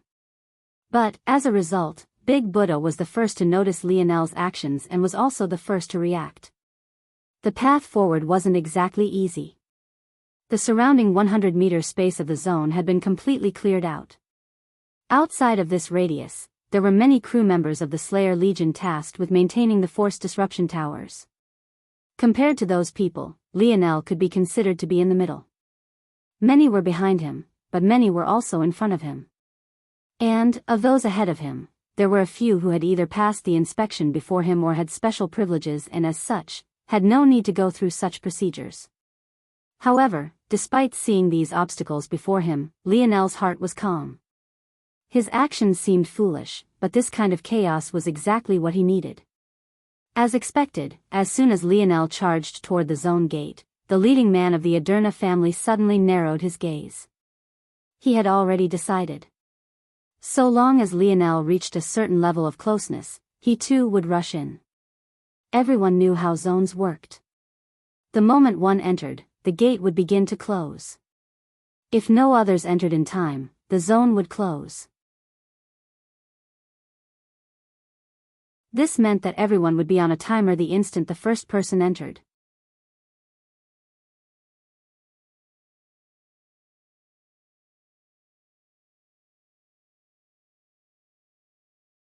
He said coolly. Hearing his words, the remaining 3 reserve generals nodded. They could see that no one else could pause Lionel's steps. As long as he was stalled, this matter would be over. Since Badger had the greatest speed amongst them, it was only natural that he would go. In fact, they even cleared out his general vicinity. Badger fell forward, his legs stomping forth just when it seemed he might hit the ground face first. If one looked closely, it really seemed as though his thigh might burst from his pants at any time.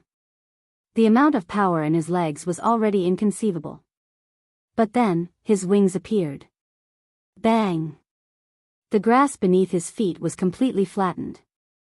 In the distance, trees that managed to survive the appearance of the zone swayed wildly, their green leaves being ripped from their branches. Monet smiled lightly, though it seemed to be more of a sneer. Badger was like a streak of silver, his speed crossing 150 kilometers an hour with ease. It seemed that he would catch up with Lionel in just a few breaths. But, that was when Lionel sighed a sigh none of them could hear. Beneath the raging winds, how could they? Too predictable. He mumbled beneath his breath. The speed of the light element wasn't a joke. The only issue was that while Lionel had other attributes and abilities that stunted his speed, Badger was quite literally built to maximize his speed. His bones were as light as that of a bird's. His wings had a massive ratio in comparison to his body. He had also learned several agility force techniques. And, as if that wasn't enough, he had a speed-type lineage factor. Compared to Lionel, who had still yet to awaken the speed branch of his snowy star owl, he was indeed a bit faster. However, how could Lionel not know that? In fact, he had purposely not accelerated with his greatest speed to make sure this would play out in this way. It was too obvious that the one they'd send to stop him would be Badger. And, unfortunately for them, Badger had weaknesses just like Lionel. Lionel kept running as though he believed he could outpace Badger. But, this only made the others grow more confident. In fact, Monet had already begun to move. She only wanted Badger to stall Lionel. As for completely restraining him, it might very well take more than a single person. The other reserve generals seemed to know this as well. So, after they finished clearing out a path for Badger, they too shot forward. In the sky, the leading man of the Aderna family raised an eyebrow. He too felt that Lionel was finished. However, he was a bit unwilling. How could he gain some benefits from this situation? In that case, little Nana, help out our friends a bit. At that time, the youngest of the Aderna family blinked her large watery eyes and took a step forward. She extended a slender finger down below and spoke in a clear, resounding voice. Bind. Lionel suddenly felt a formless pressure surround his body, causing his steps to falter.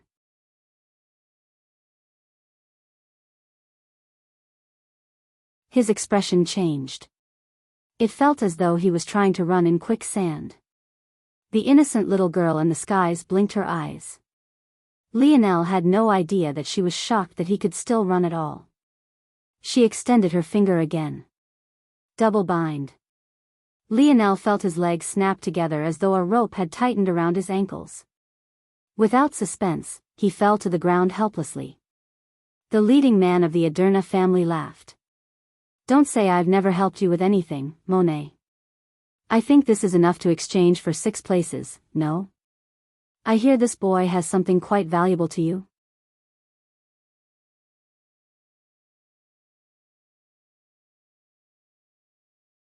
Chapter 210. Though others were likely making their own assumptions about Lionel's current state of mind, the man himself was incomparably calm as he watched the ground quickly approach him. Falling like this truly wasn't pleasant. Lionel had already calculated that the chance of this happening was quite high. In order to lure Badger in, he lowered his speed. As a result, the Aderna family would obviously think that he would fail. If that happened, there was a 76% chance they would act directly against him as a show of goodwill toward the Slayer Legion, thus making their subsequent asks more palatable. This was simply how the world of the upper echelons worked, a complex network of meaningless pleasantries, fake smiles, and most important of all, debts. It could only be said that Lionel was unlucky. Though he had known they would try to stop him, the odds of them having such a perfect ability to do so was relatively low. He was definitely getting screwed over by the luck gods. But, even then, he didn't panic. Just when it seemed he would fall face first, he rolled his left shoulder forward and performed a somersault. The instant his 2 feet hit the ground, still binded together, he lowered himself into a strong squat and leapt forward. With his current strength, such an action easily sent him over 10 meters into the air, falling in a not-so-elegant parabola shape. However, it was unquestionable that his speed had fallen. In fact, Badger was already not much more than 15 meters from him. Lionel sent a casual glance toward the leading man of the Aderna family. The man couldn't help but frown when he saw Lionel's calm countenance. It felt as though Lionel could see right through him, as though he was analyzing and memorizing every little detail. It didn't seem like a cold gaze for the sake of being cold, but the kind of indifferent glance one would give a sheet filled with numbers. Without suspense, Badger caught up to Lionel just as the latter hit the ground once more. He didn't speak any words, but the derision in his eyes were cleared. Toward such disdain, Lionel could only shrug. If such simple words made them so infuriated, it only meant that the Slayer Legion was even worse off than he thought. Double bind. The little girl stretched her fingers out again. This time, Lionel's wrists snapped together, causing his frown to deepen. He had already entered the clearing and was just 50 meters away from the zone. But at this point, it might as well be a miles away. How infuriating. The little girl's ability was truly astounding. Lionel believed that it was tier 8 at worst. If it was just as simple as binding him with something material, Lionel wouldn't take it so seriously. But, what was shocking was that this binding seemed more mysterious than that. Almost as if the laws of physics around him had changed to make it so that his ankles and wrists were only allowed to be together. Should they be apart, it would be breaking the regulations of the laws around him. At any other time, Lionel would be greatly fascinated by this. Such a concept was completely novel to him and he wondered if it was possible to apply to his force crafts. But, at the moment, he didn't have such a luxury. Badger appeared before him. But, instead of attacking directly, he swooped to Lionel's back, blocking his path toward the zone before sending a punch toward his back. Monet finally relaxed slightly. This farce was over. Bang! Lionel shook his head and sighed. Badger's bones were formed to optimize his speed and flight. Him attacking Lionel after he activated his runes was asking for insult. In truth, Badger wasn't so fragile. If not for this, how could Mayfly have been able to ride on his shoulders?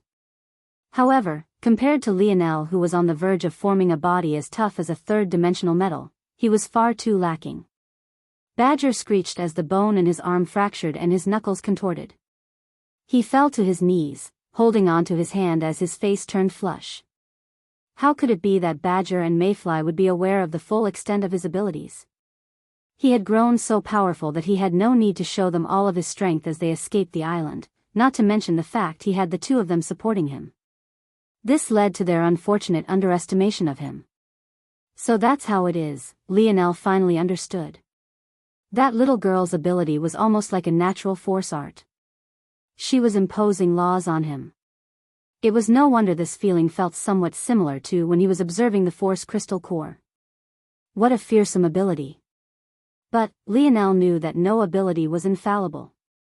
The way that little girl always pointed at him before her ability took effect. Was it just the quirks of a child? Or was there another reason? Lionel didn't believe that it had something to do with her finger. He couldn't sense anything particularly special about her movement. However, what other reasons could she have to point like that? Sight? Lionel's eyes narrowed. Everyone was closing in on him. After seeing what happened to Badger, they all redoubled their efforts. It would be longer than maybe 5 seconds before they were all able to surround him. But, Lionel suddenly smiled. With a flash, a ring on his finger glowed and the ground beneath his feet suddenly became like a pool of mud. He hadn't even sunk into his knees when he suddenly felt the restrictions around his ankles vanish. Lionel's smile widened. There was no need to keep his ring a secret. It had already been reported as one of the reasons he was able to save so many youths from the Project Hunt Island. In that case, why not use it now? A blinding light surrounded Lionel's body. He released his light elemental force without reserve as though he didn't care about the expenditure. But, it was effective. The little girl was completely unable to see him clearly, causing his binding to weaken and then break. Lionel jumped out from the pool of mud and grabbed at one of Badger's massive wings. The latter was in so much pain that he hardly reacted, having thought he had completed his task, only to find himself flying through the air toward a group rushing toward Lionel. Badger was ultimately still a reserve general and regained his bearing quickly. He snorted in his mind, completely deriding Lionel. It was his arm that was hurt, not his wings. He wouldn't even hit these people, so what was the point of doing such a thing? Badger's wings fanned outward and he flapped hard, stopping his forward momentum. But, it was at that moment his expression changed. Thanks. Lionel said simply. The wind caused by Badger's movement sent an obstructive wall toward Lionel's pursuers. By the time they stopped themselves from tumbling backward, Lionel had already entered a 20-meter range of the zone. Stop right there. Are you going to make an enemy out of the whole Slayer Legion? Monet roared.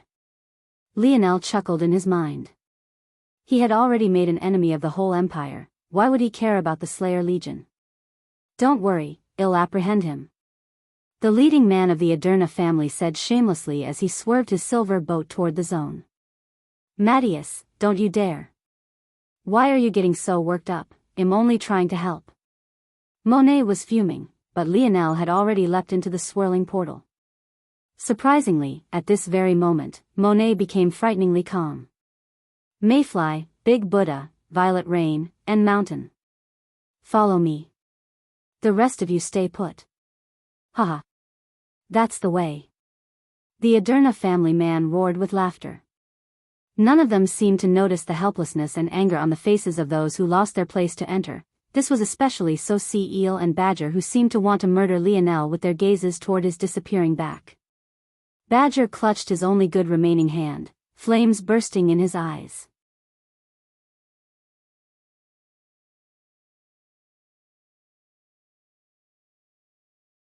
Chapter 211, Bonus Chapter, SS. Lionel's eyes were blinded for a moment. All he felt was that he had landed upon a soft patch of land. It was only after his sight finally came back to him that he realized he was standing atop just one of a series of rolling hills. There didn't seem to be anything particularly special about this place other than the fact the air felt particularly fresh in an earthy kind of way. The Earth of Lionel's time had already put a lot of resources into developing clean energy and had saved the planet long ago. But, its air still felt somewhat artificial compared to this place. Lionel found it hard to explain, but he could only say that the air of his Earth felt almost too clean, while this place carried just the right amount of impurity. It made people feel at ease. Not long after Lionel regained his bearings, a silver boat appeared in the skies. And, not long after that, Monet rushed in with Mayfly, Violet Rain, Big Buddha and Mountain. Upon entry, it was no surprise that 11 pairs of eyes fell upon Lionel. Some were of curiosity, some of disdain, and some of rage. The rage and disdain was mostly seen on the Slayer Legion side, while the curiosity came from the Aderna side. Though, the latter seemed to carry a hint of disdain as well. This only made sense. After all, Lionel was the only one here without a supporting cast. He was all alone and seen as an easy target. They all knew the rules of this place. The rewards of a zone were already set in stone in terms of their quantity. In that case, if they killed Lionel, it meant that there would be one more set of rewards for them. At this point, Lionel was also feeling a bit tired. It had taken quite a bit of effort to obscure the little girl's vision with his light elemental force. He hadn't thought that such a simple action would take so much out of him. He would definitely have to interrogate the dictionary about a better method. Still, he wasn't feeling anxious. Actually, he smiled toward the little girl. "You sure caused me a lot of trouble." There didn't seem to be any anger in his voice. He sounded like a big brother speaking to his little sister. In fact, he wasn't angry at all. He found it difficult to be angry at such an adorable little girl. She couldn't have been more than 13 or 14 years old. The little girl who went by Nana seemed scared of Lionel's gaze as she hurriedly hid behind another young woman who was closer to Lionel's age. The young lady glared at Lionel as though to give him a warning to not bully her little sister, but Lionel only laughed. He had always been an only child, but seeing such a scene, he felt that having such an adorable little sister wouldn't be so bad. "Young man, you go by Lionel, correct? What say you to becoming a retainer of my Aderna family?" Mattias suddenly spoke. He had seen Lionel's strength. Plus, from what he overheard from Monet's conversation with him, Monet, who had just been planning a move on Lionel, suddenly paused, her brows furrowing slightly. They were already outnumbered by 1. If Lionel joined them, it would be by 2. She had already been forced to enter due to the appearance of Mattias. If she didn't, their side wouldn't have anyone who could stand up to him. It could be said that this training experience they set aside for the youths was completely ruined now. Monet sent a glare toward Lionel as though warning him of the consequences of accepting. It was very likely that the Aderna family would just snatch his treasure and not mind him at all. Lionel laughed lightly. How could he not know of what Mattias was thinking? However, instead of directly refusing, he suddenly thought of something. "Oh. Are you sure you want to accept me?" Mattias raised an eyebrow. After a moment, he understood. "Don't worry, there are no irreconcilable differences between you and the Slayer Legion." In fact, Monet's actions could be considered a senior bullying a junior. "You have every right to leave." Monet's expression darkened while those who followed her and seemed somewhat embarrassed. They had been so enraged by Lionel's comments that it seemed they forgot they were the ones initially in the wrong. However, Lionel shook his head to these words. "This isn't what I meant," Lionel said with a light smile. I'm already aware of certain things. Old Hutch has a decent impression of me. If I inform him of what happened, dealing with this really wouldn't be much of a problem. What I mean to say is that I once almost destroyed a fort of the Empire. Are you still certain you want to take me in? Matthias' expression changed. It wasn't just him, but Monet's as well as everyone else. Monet frowned. Was there such a thing? She had to admit that she didn't investigate Lionel much past knowing he was affiliated with Hutch. That was about all. After a while, Matthias recovered. Just the Empire? Nothing but a puppet on some strings, yet it dares to call itself an empire. Lionel's brows raised. This was exactly why he said so much. He wanted to know more about the relationship between the Empire and these hidden families.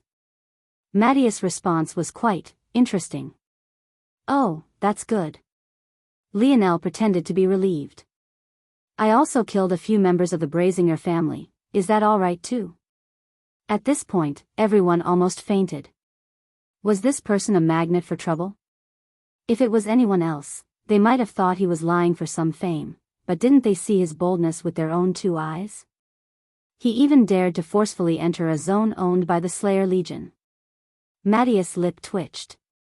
But in the end, his expression became solemn.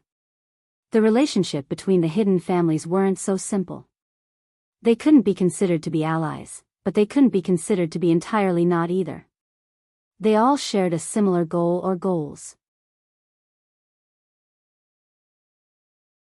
By now, Matthias was already thinking of using Lionel in exchange for a favor. If he brought Lionel in, gained that treasure of his, and gained a debt of gratitude from the Brazinger family.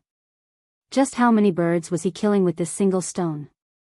However, what he could have never expected was for Lionel to start sinking into the ground right before his eyes, leaving him stunned once again.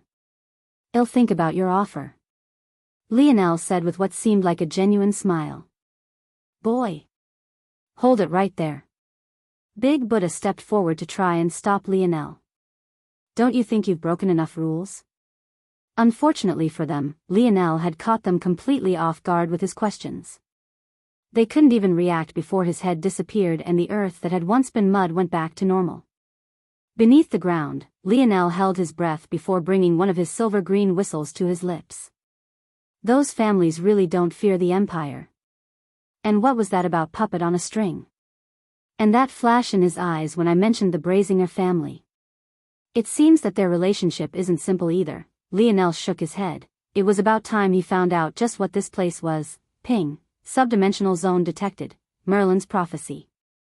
King Arthur. Lionel's expression became weird. King Arthur shouldn't have been a real person. Many believed he was just an embellished legend. Beyond that, though, another Merlin's prophecy zone? Who the hell was this person? He should have been fabricated too. Subdimensional zone grade. SS. Clear requirements. Save King Arthur. Side quest. Love triangle. Repair King Arthur's relationship with Lancelot. Side quest. Kill Mordred. Hidden quest. Make King Arthur a part of true history. Ping. Seed is warned to be wary. Mythological zones have a high likelihood of becoming unique zones. Lionel suddenly felt a headache coming on.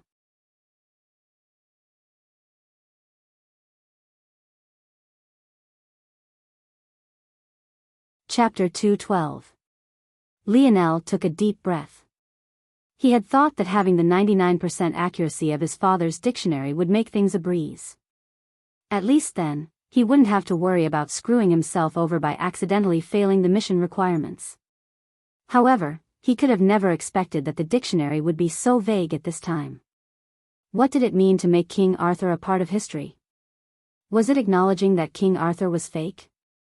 In that case, how could King Arthur appear in a zone? According to Lionel's understanding, zones were parts of past where higher dimensions influenced the lower dimension. Only by resolving these instances would these timelines smoothly integrate with Earth.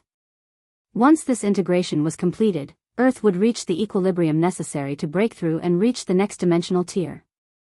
But, how did a mythological zone factor into this? What's a mythological zone? Lionel asked. Ping, replying to Seed, a mythological zone is a legend of humans that has propagated enough to be on the verge of becoming truth. Lionel's eyes narrowed. He was still confused. He sunk into his thoughts for a moment. He still had to wait for the two groups above him to leave, so he really did have some time to waste. Suddenly, his eyes flashed.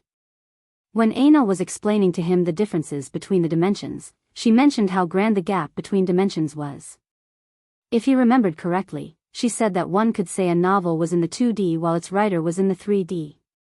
Here, King Arthur was technically a 2D construct. He was just a legend passed down through generations to the point he became a nice tale to tell to children. His stories could be easily manipulated and changed on a whim depending on the mood of the storyteller. But, if one thought about it from another angle, wasn't this act of continuously passing his legend down like a higher dimensional world acting on a lower dimensional one? In that case, wouldn't it meet the requirements necessary to cause a zone to appear? The moment Lionel completed this thought, he felt as though an explosion had gone off in his mind. If this was true, then the danger mythological zones presented couldn't be underestimated. Entering a zone from true history was one thing. Most people there would ultimately be normal individuals Lionel could handle with ease. Maybe only a handful would be like Joan or the Mayan priest. But in a world like this, the number of enemies that could threaten his life wouldn't be few. Lionel sucked in a cold breath. Such a world had a high chance of becoming a unique zone according to the dictionary. Maybe this time, Lionel would be able to find out just what truly happened in the Joan zone. Who were those people? What had Joan's purpose been? None of her actions had seemed to make any at all. Uncle Montez had also said back then that Joan's zone had almost become a unique zone as well. In fact, it was right on the verge. There were too many questions Lionel had had no choice but to ignore until now. After a while, Lionel calmed, his eyes becoming deathly still. Then, he released his internal sight in full force, his calculative mind rushing into overdrive. Hear ye, hear ye. In the square of a small town, a man with a large bridge nose unfurled a scroll with a length of at least half his height. Judging by his attire, he shouldn't come from such a small place. Even the baron of this fief couldn't afford to wear such luxurious clothing. His Majesty has decreed that all young, able-bodied men between the ages of 16 and 25 will hereby join the noble armies of Camelot. The crowd, which had been gathered due to the commotion caused by the herald's entourage, showed a mixture of reactions. But, by an overwhelming margin, excitement ruled. This wasn't the modern era, after all. If such a conscription happened in Lionel's time, people would likely be up in arms. But, in this era, it was a matter of honor. And, for young men like this, it was their chance to rise to a higher standing in life and maybe even, become a knight. Lionel stood amidst the crowd with a pleasantly surprised expression. He had purposely traveled to this small town for two reasons. First, he wanted to enter a town the others wouldn't. With his internal sight, he definitely had a massive advantage in orienting himself in this world. The second reason was because compared to the other villages that had been nearby, this was a relatively flourishing place. The options it would give him were far beyond what the closer villages could. His initial plan had been to earn himself a spot within this barony's guards and find a way up from there. He had even gotten himself a set of cheap hemp clothing from a farmer to blend in better. The only unfortunate part was that he had to cover his hair in dirt and mud so that its bronze color would stand out less. But, he had never expected to run into a conscription. This made things far easier. After a moment, he understood that this shouldn't be coincidence. Since mythological zones were based on stories and not true history, they were far more flexible in their storylines as a result. It's possible that this conscription happened precisely because Lionel was here. When the herald was finished with his decree, he completely ignored the excited expressions of many of the young men. These commoner folk had no idea how bloody the battlefield was. All they knew of was the glory, and each of them thought their sons, brothers and lovers would all come back heroes. When the reality was that death was inevitable for a large majority of them. He turned back and signaled toward a man wearing tight-fitting leather armor. The man was tall, almost as tall as even Lionel. His shoulders seemed far broader though, almost making him look like a box. Due to this, despite his height, he still seemed a bit stocky. Gather up to be registered. You'll be given an evaluation based on your abilities. Clear out. Clear out. I only want to see my future men here. If anyone dares to snub His Majesty's decree, they'll personally lop his head off. The man's voice boomed. Lionel raised an eyebrow as he followed this crowd. As expected. This was just a low-ranking officer, but his stats already averaged 0.70. This was already better than Lionel when he first awakened.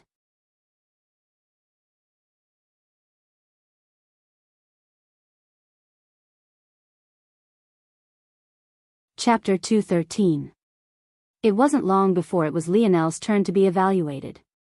He stood before the stocky man who he now knew went by the name of Heckle, a name that was maybe all too apropos for his outrageously loud voice. Not bad, not bad. Your build is good. The man repeatedly nodded. It seemed it was quite rare for him to see people as tall as Lionel, so he was quite satisfied.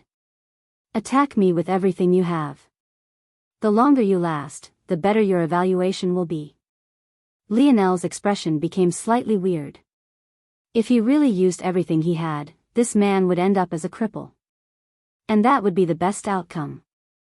I can't use my full power. If I stand out too much, they'll wonder why it was no one in this town knew me. Just enough to beat him should be fine. This town barely had a population of 1,000. If there were any outstanding people, they should have appeared long ago. So, Lionel's choice was the wisest. Of course, he had every intention of standing out more later on.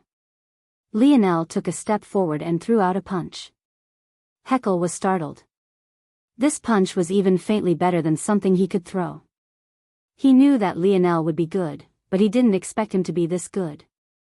However, when he saw the slight clumsiness in Lionel's actions, he sighed a slight breath of relief.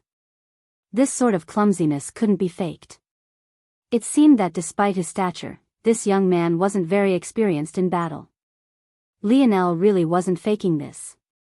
It could be said that all his battle prowess came from copying the spear consciousnesses. He didn't have much experience boxing, so his form was a little off and uncoordinated. But, this was to his benefit. Like this, he could show off his potential while also not raising suspicion. Despite the power in his punch, Heckle easily evaded, countering with a strong uppercut. Using his smaller height and Lionel's inexperience to his benefit, he closed the distance with a step. Lionel was inwardly shocked. He could easily see through Heckle's movements, and even dodging was a simple matter for him. But, that was only if he relied on his true stats. If he kept suppressing himself, he might even lose a few teeth. Just when he felt he might just have to eat the punch, Heckle's fist came to a stop. Sorry. I got a bit too excited, hee. Heckle took a step back. He realized at that moment that he accidentally made Lionel's test more difficult than the others. He couldn't help it. Though Lionel was inexperienced, his raw strength was even better than his own with vast room for improvement. I'll give you a 4-star evaluation. Like this, you'll have a chance to become a squire for a good night. Go on, stand off to the side. It was clear Heckle was in a good mood finding a talent like Lionel. Lionel expressed his thanks with a smile, pretending to be a bit shaken before recovering. According to Heckle, a 1-star evaluation was only enough to join infantry. 3-star was the threshold to be able to be nurtured as a leader of men. 4-star and 5 stars were able to gain special nurturing, most of them became the squires of knights. 5-star evaluations could gain a spot next to some of the best knights in Camelot. Though those knights were still short of the legendary 12 Knights of the Round Table, they were only a step below. Lionel was satisfied with this evaluation. Other than a handful of 3-star evaluations of those from the Baron's house, there were no others even close to him. The young men from the barony frowned hearing Heckle's words. This commoner gained a 4-star evaluation, but they only received 3 stars. However, did they dare to say anything in opposition? Heckle had beaten them all with absolute ease. It was likely that he was the strongest person in their town currently. What could they even do to him? In the end, they could only send glares toward Lionel, showing disdain toward his dirty appearance. Toward such a thing, Lionel could only sigh. He knew that it would only get worse from here on out. Even though this zone was based on a legend, he knew that the world of knights was filled with nobles. If even 3-star talents dared to send such looks toward him, it could be imagined what 4-star and 5-star talent nobles would say and do. Whatever, let's just finish this zone off as quickly as possible. A few tens of miles from Lionel's location, the others were undergoing similar experiences. However, it seemed that their entry may not have been as seamless as they once thought. The location was a castle that seemed to have been pulled directly out of a fairy tale. It was a land of complete blackness to the point even the grass that coated the land reflected like obsidian beneath the moonlight. Amidst this darkness, there was a mountain with peaks so sharp it might have been possible to mistake them for large spears piercing toward the skies. Blended in with this mountain range was a castle of black that carried the same jagged sharpness. Within this castle, seated on a throne that carried just as much darkness, there was a woman. Her skin was so pale that one could almost see right through it. Her hair was so black that it was difficult to tell where it stopped and her throne began. Her dress was the same, but the cups that held up her breasts seemed to be carved out from white bone. I sensed 12 stars of fate. She suddenly mumbled, her cherry lips parting and closing in an alluring manner. The woman awoke, her irises radiating a deep blackness. However, there was a hint of confusion in her eye. According to the prophecy, there would be 12 stars of fate that could decide the path this world would take. She had always thought that those 12 were the Knights of the Round Table, so why was it that she suddenly sensed auras of fate that had nothing to do with them? Interesting. At that moment, the sound of footsteps entered the woman's ears as she lazily lied on her throne. Lord Modred. There's someone who wants to see you.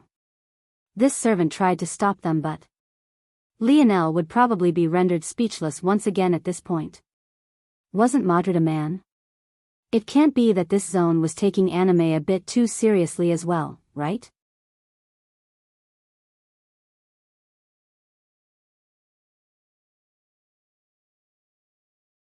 Chapter 214. Haha. Boy, you sure are an eager one. How many times do you want to lose? Heckle laughed uproariously as Lionel suffered another punch to the jaw. The latter felt his world spin as he was forced to take several steps back. It was only after he shook his head multiple times that he finally recovered. It had already been a week since Lionel had come to this world. According to the dictionary, this zone had an even greater time dilation than the Joan zone at 150. This meant that about a year needed to pass here for a week to pass in the outside world. Apparently, mythological zones tended to have the largest time dilations compared to other zones of a similar rank. At the moment, the moon hung high in the skies and they had set up camp for the night. A large fire sent billowing smoke upward at the center of an arrangement of tent. Lionel was sparring with Heckle once again. In fact, this wasn't just the second time. Lionel had already lost count. After losing the first time, he had been fascinated by the man's skill. He felt he was learning quite a lot though he continued to lose. The journey to their destination was a bit of a trial as well. The wilderness wasn't safe by any means. Setting aside bandits and rogues, just the wild beasts were truly troublesome to deal with. Much like this people of this zone, the beasts were also more powerful than they should be. So, this wasn't easy by any stretch of the imagination. So, it wasn't surprising that the other recruits were dead tired. Lionel was the only one who would use such valuable rest time to torture himself some more. How could they know that this so-called trial was nothing more than a joke to Lionel? Again. Lionel wiped the blood from his lips. Of course, if he didn't want to be hurt, he only had to activate his metal synergy runes. But, what would be the point of that? He brandished his fists once more. This time, it was clear that his stance was much more refined. His right fist hung by his chin, allowing his left to take the lead. He narrowed the target Heckle had to attack by extending his left foot and rolling his shoulder. In a flash, he took a step forward, sending 2 jabs in quick succession. Heckle smiled, entering a similar stance as though mirroring Lionel perfectly. It was rare to find someone so interested in his boxing style. Usually, these brats only wanted to pick up a sword or spear as quickly as possible. Of course, he had no idea that Lionel was less interested in the style itself and more so just wanted to win. He found trying to defeat Heckle while keeping a cap on his stats was nearly impossible. It was likely that he could grasp the technique much faster if he used his dream world and dream clone ability. But, he was spending all his time at night calculating for the formation of his 9th and 10th node. He wouldn't spend it on this. However, he was still making progress. Heckle used his footwork to dip just outside the range of Lionel's jabs. He followed up quickly, wanting to take advantage of Lionel overextending himself to wrap around his side. But, Lionel had learned quite a lot in the past few days. Instead of retreating, he stepped forward as Heckle tried to sweep to his left side. With a single pivot of his hips, he and Heckle faced each other once more. Ho ho. Heckle grinned. It seems your footwork got a bit better. That's right, always stay square to your opponent. Lionel and Heckle's match became a spar of movement. Around the fire, the jeers of the other soldiers could be heard. Captain, the kid's gonna beat you this time. Haha. I'm never gonna let you live this one down. Heckle grinned hearing his men, not minding at all. He felt quite gratified seeing Lionel's progress. Of course, while there were those who were happy, there would always be those who were gloomy. The youths of the town barony had gotten tired of hearing praise for Lionel over these few days. But, they still had to admit they were no match for him. His performance during their daily marches was more than enough to prove this without a shred of doubt. Oof, Lionel suffered a fist to his chest and fell to the ground, feeling that the air had been knocked out of him once again. He couldn't help but sigh, it seemed he had lost again. All right.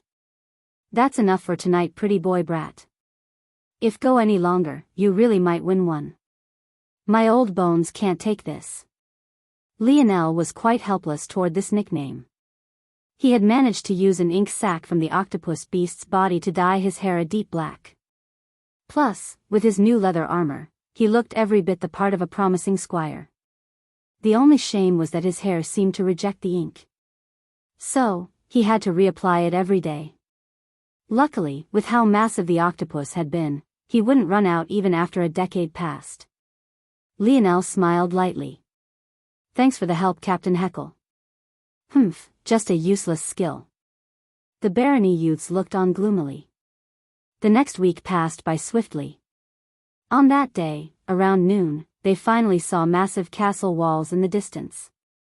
In fact, with his sight, Lionel could see 5 sets of walls, each getting progressively taller until they all pointed toward a majestic castle that seemed carved of jade.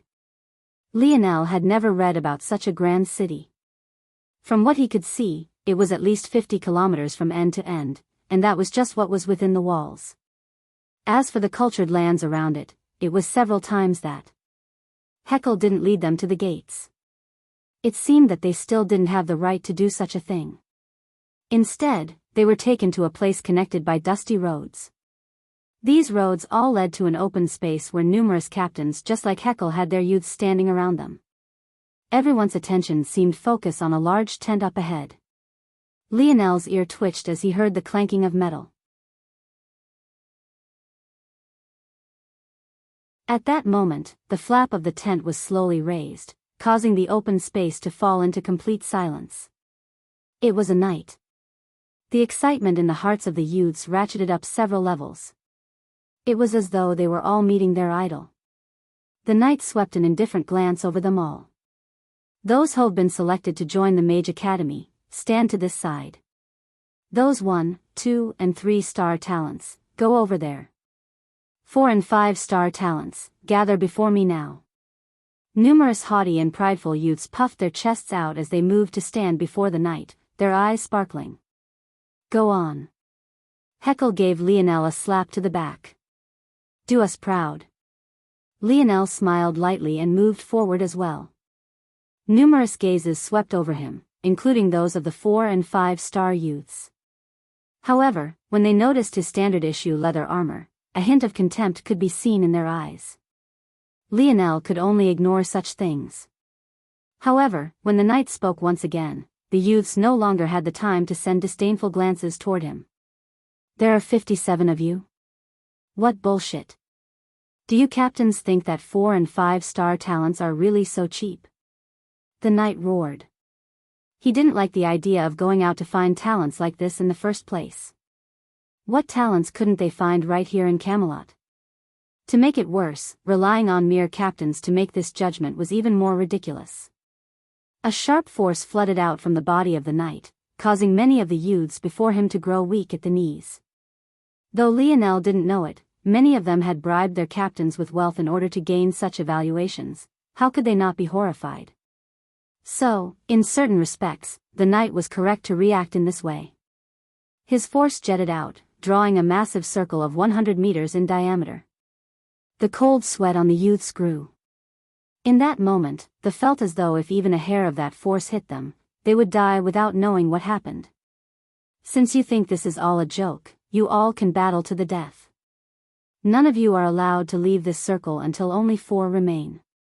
Should any of you try to flee from this circle or are kicked out of it before this happens, you'll die beneath my blade. A bloody, murderous intent soared into the skies. It was only now these youths who were just feeling proud of themselves realized that becoming a knight wouldn't be so simple. As for those who bribed their way to this position, they were even more shaken. What clowns were they? Paying to die? You're tuning into the Biyao's Wuxia Chronicles YouTube channel. Don't forget to subscribe and join us on this journey to catch the most captivating stories.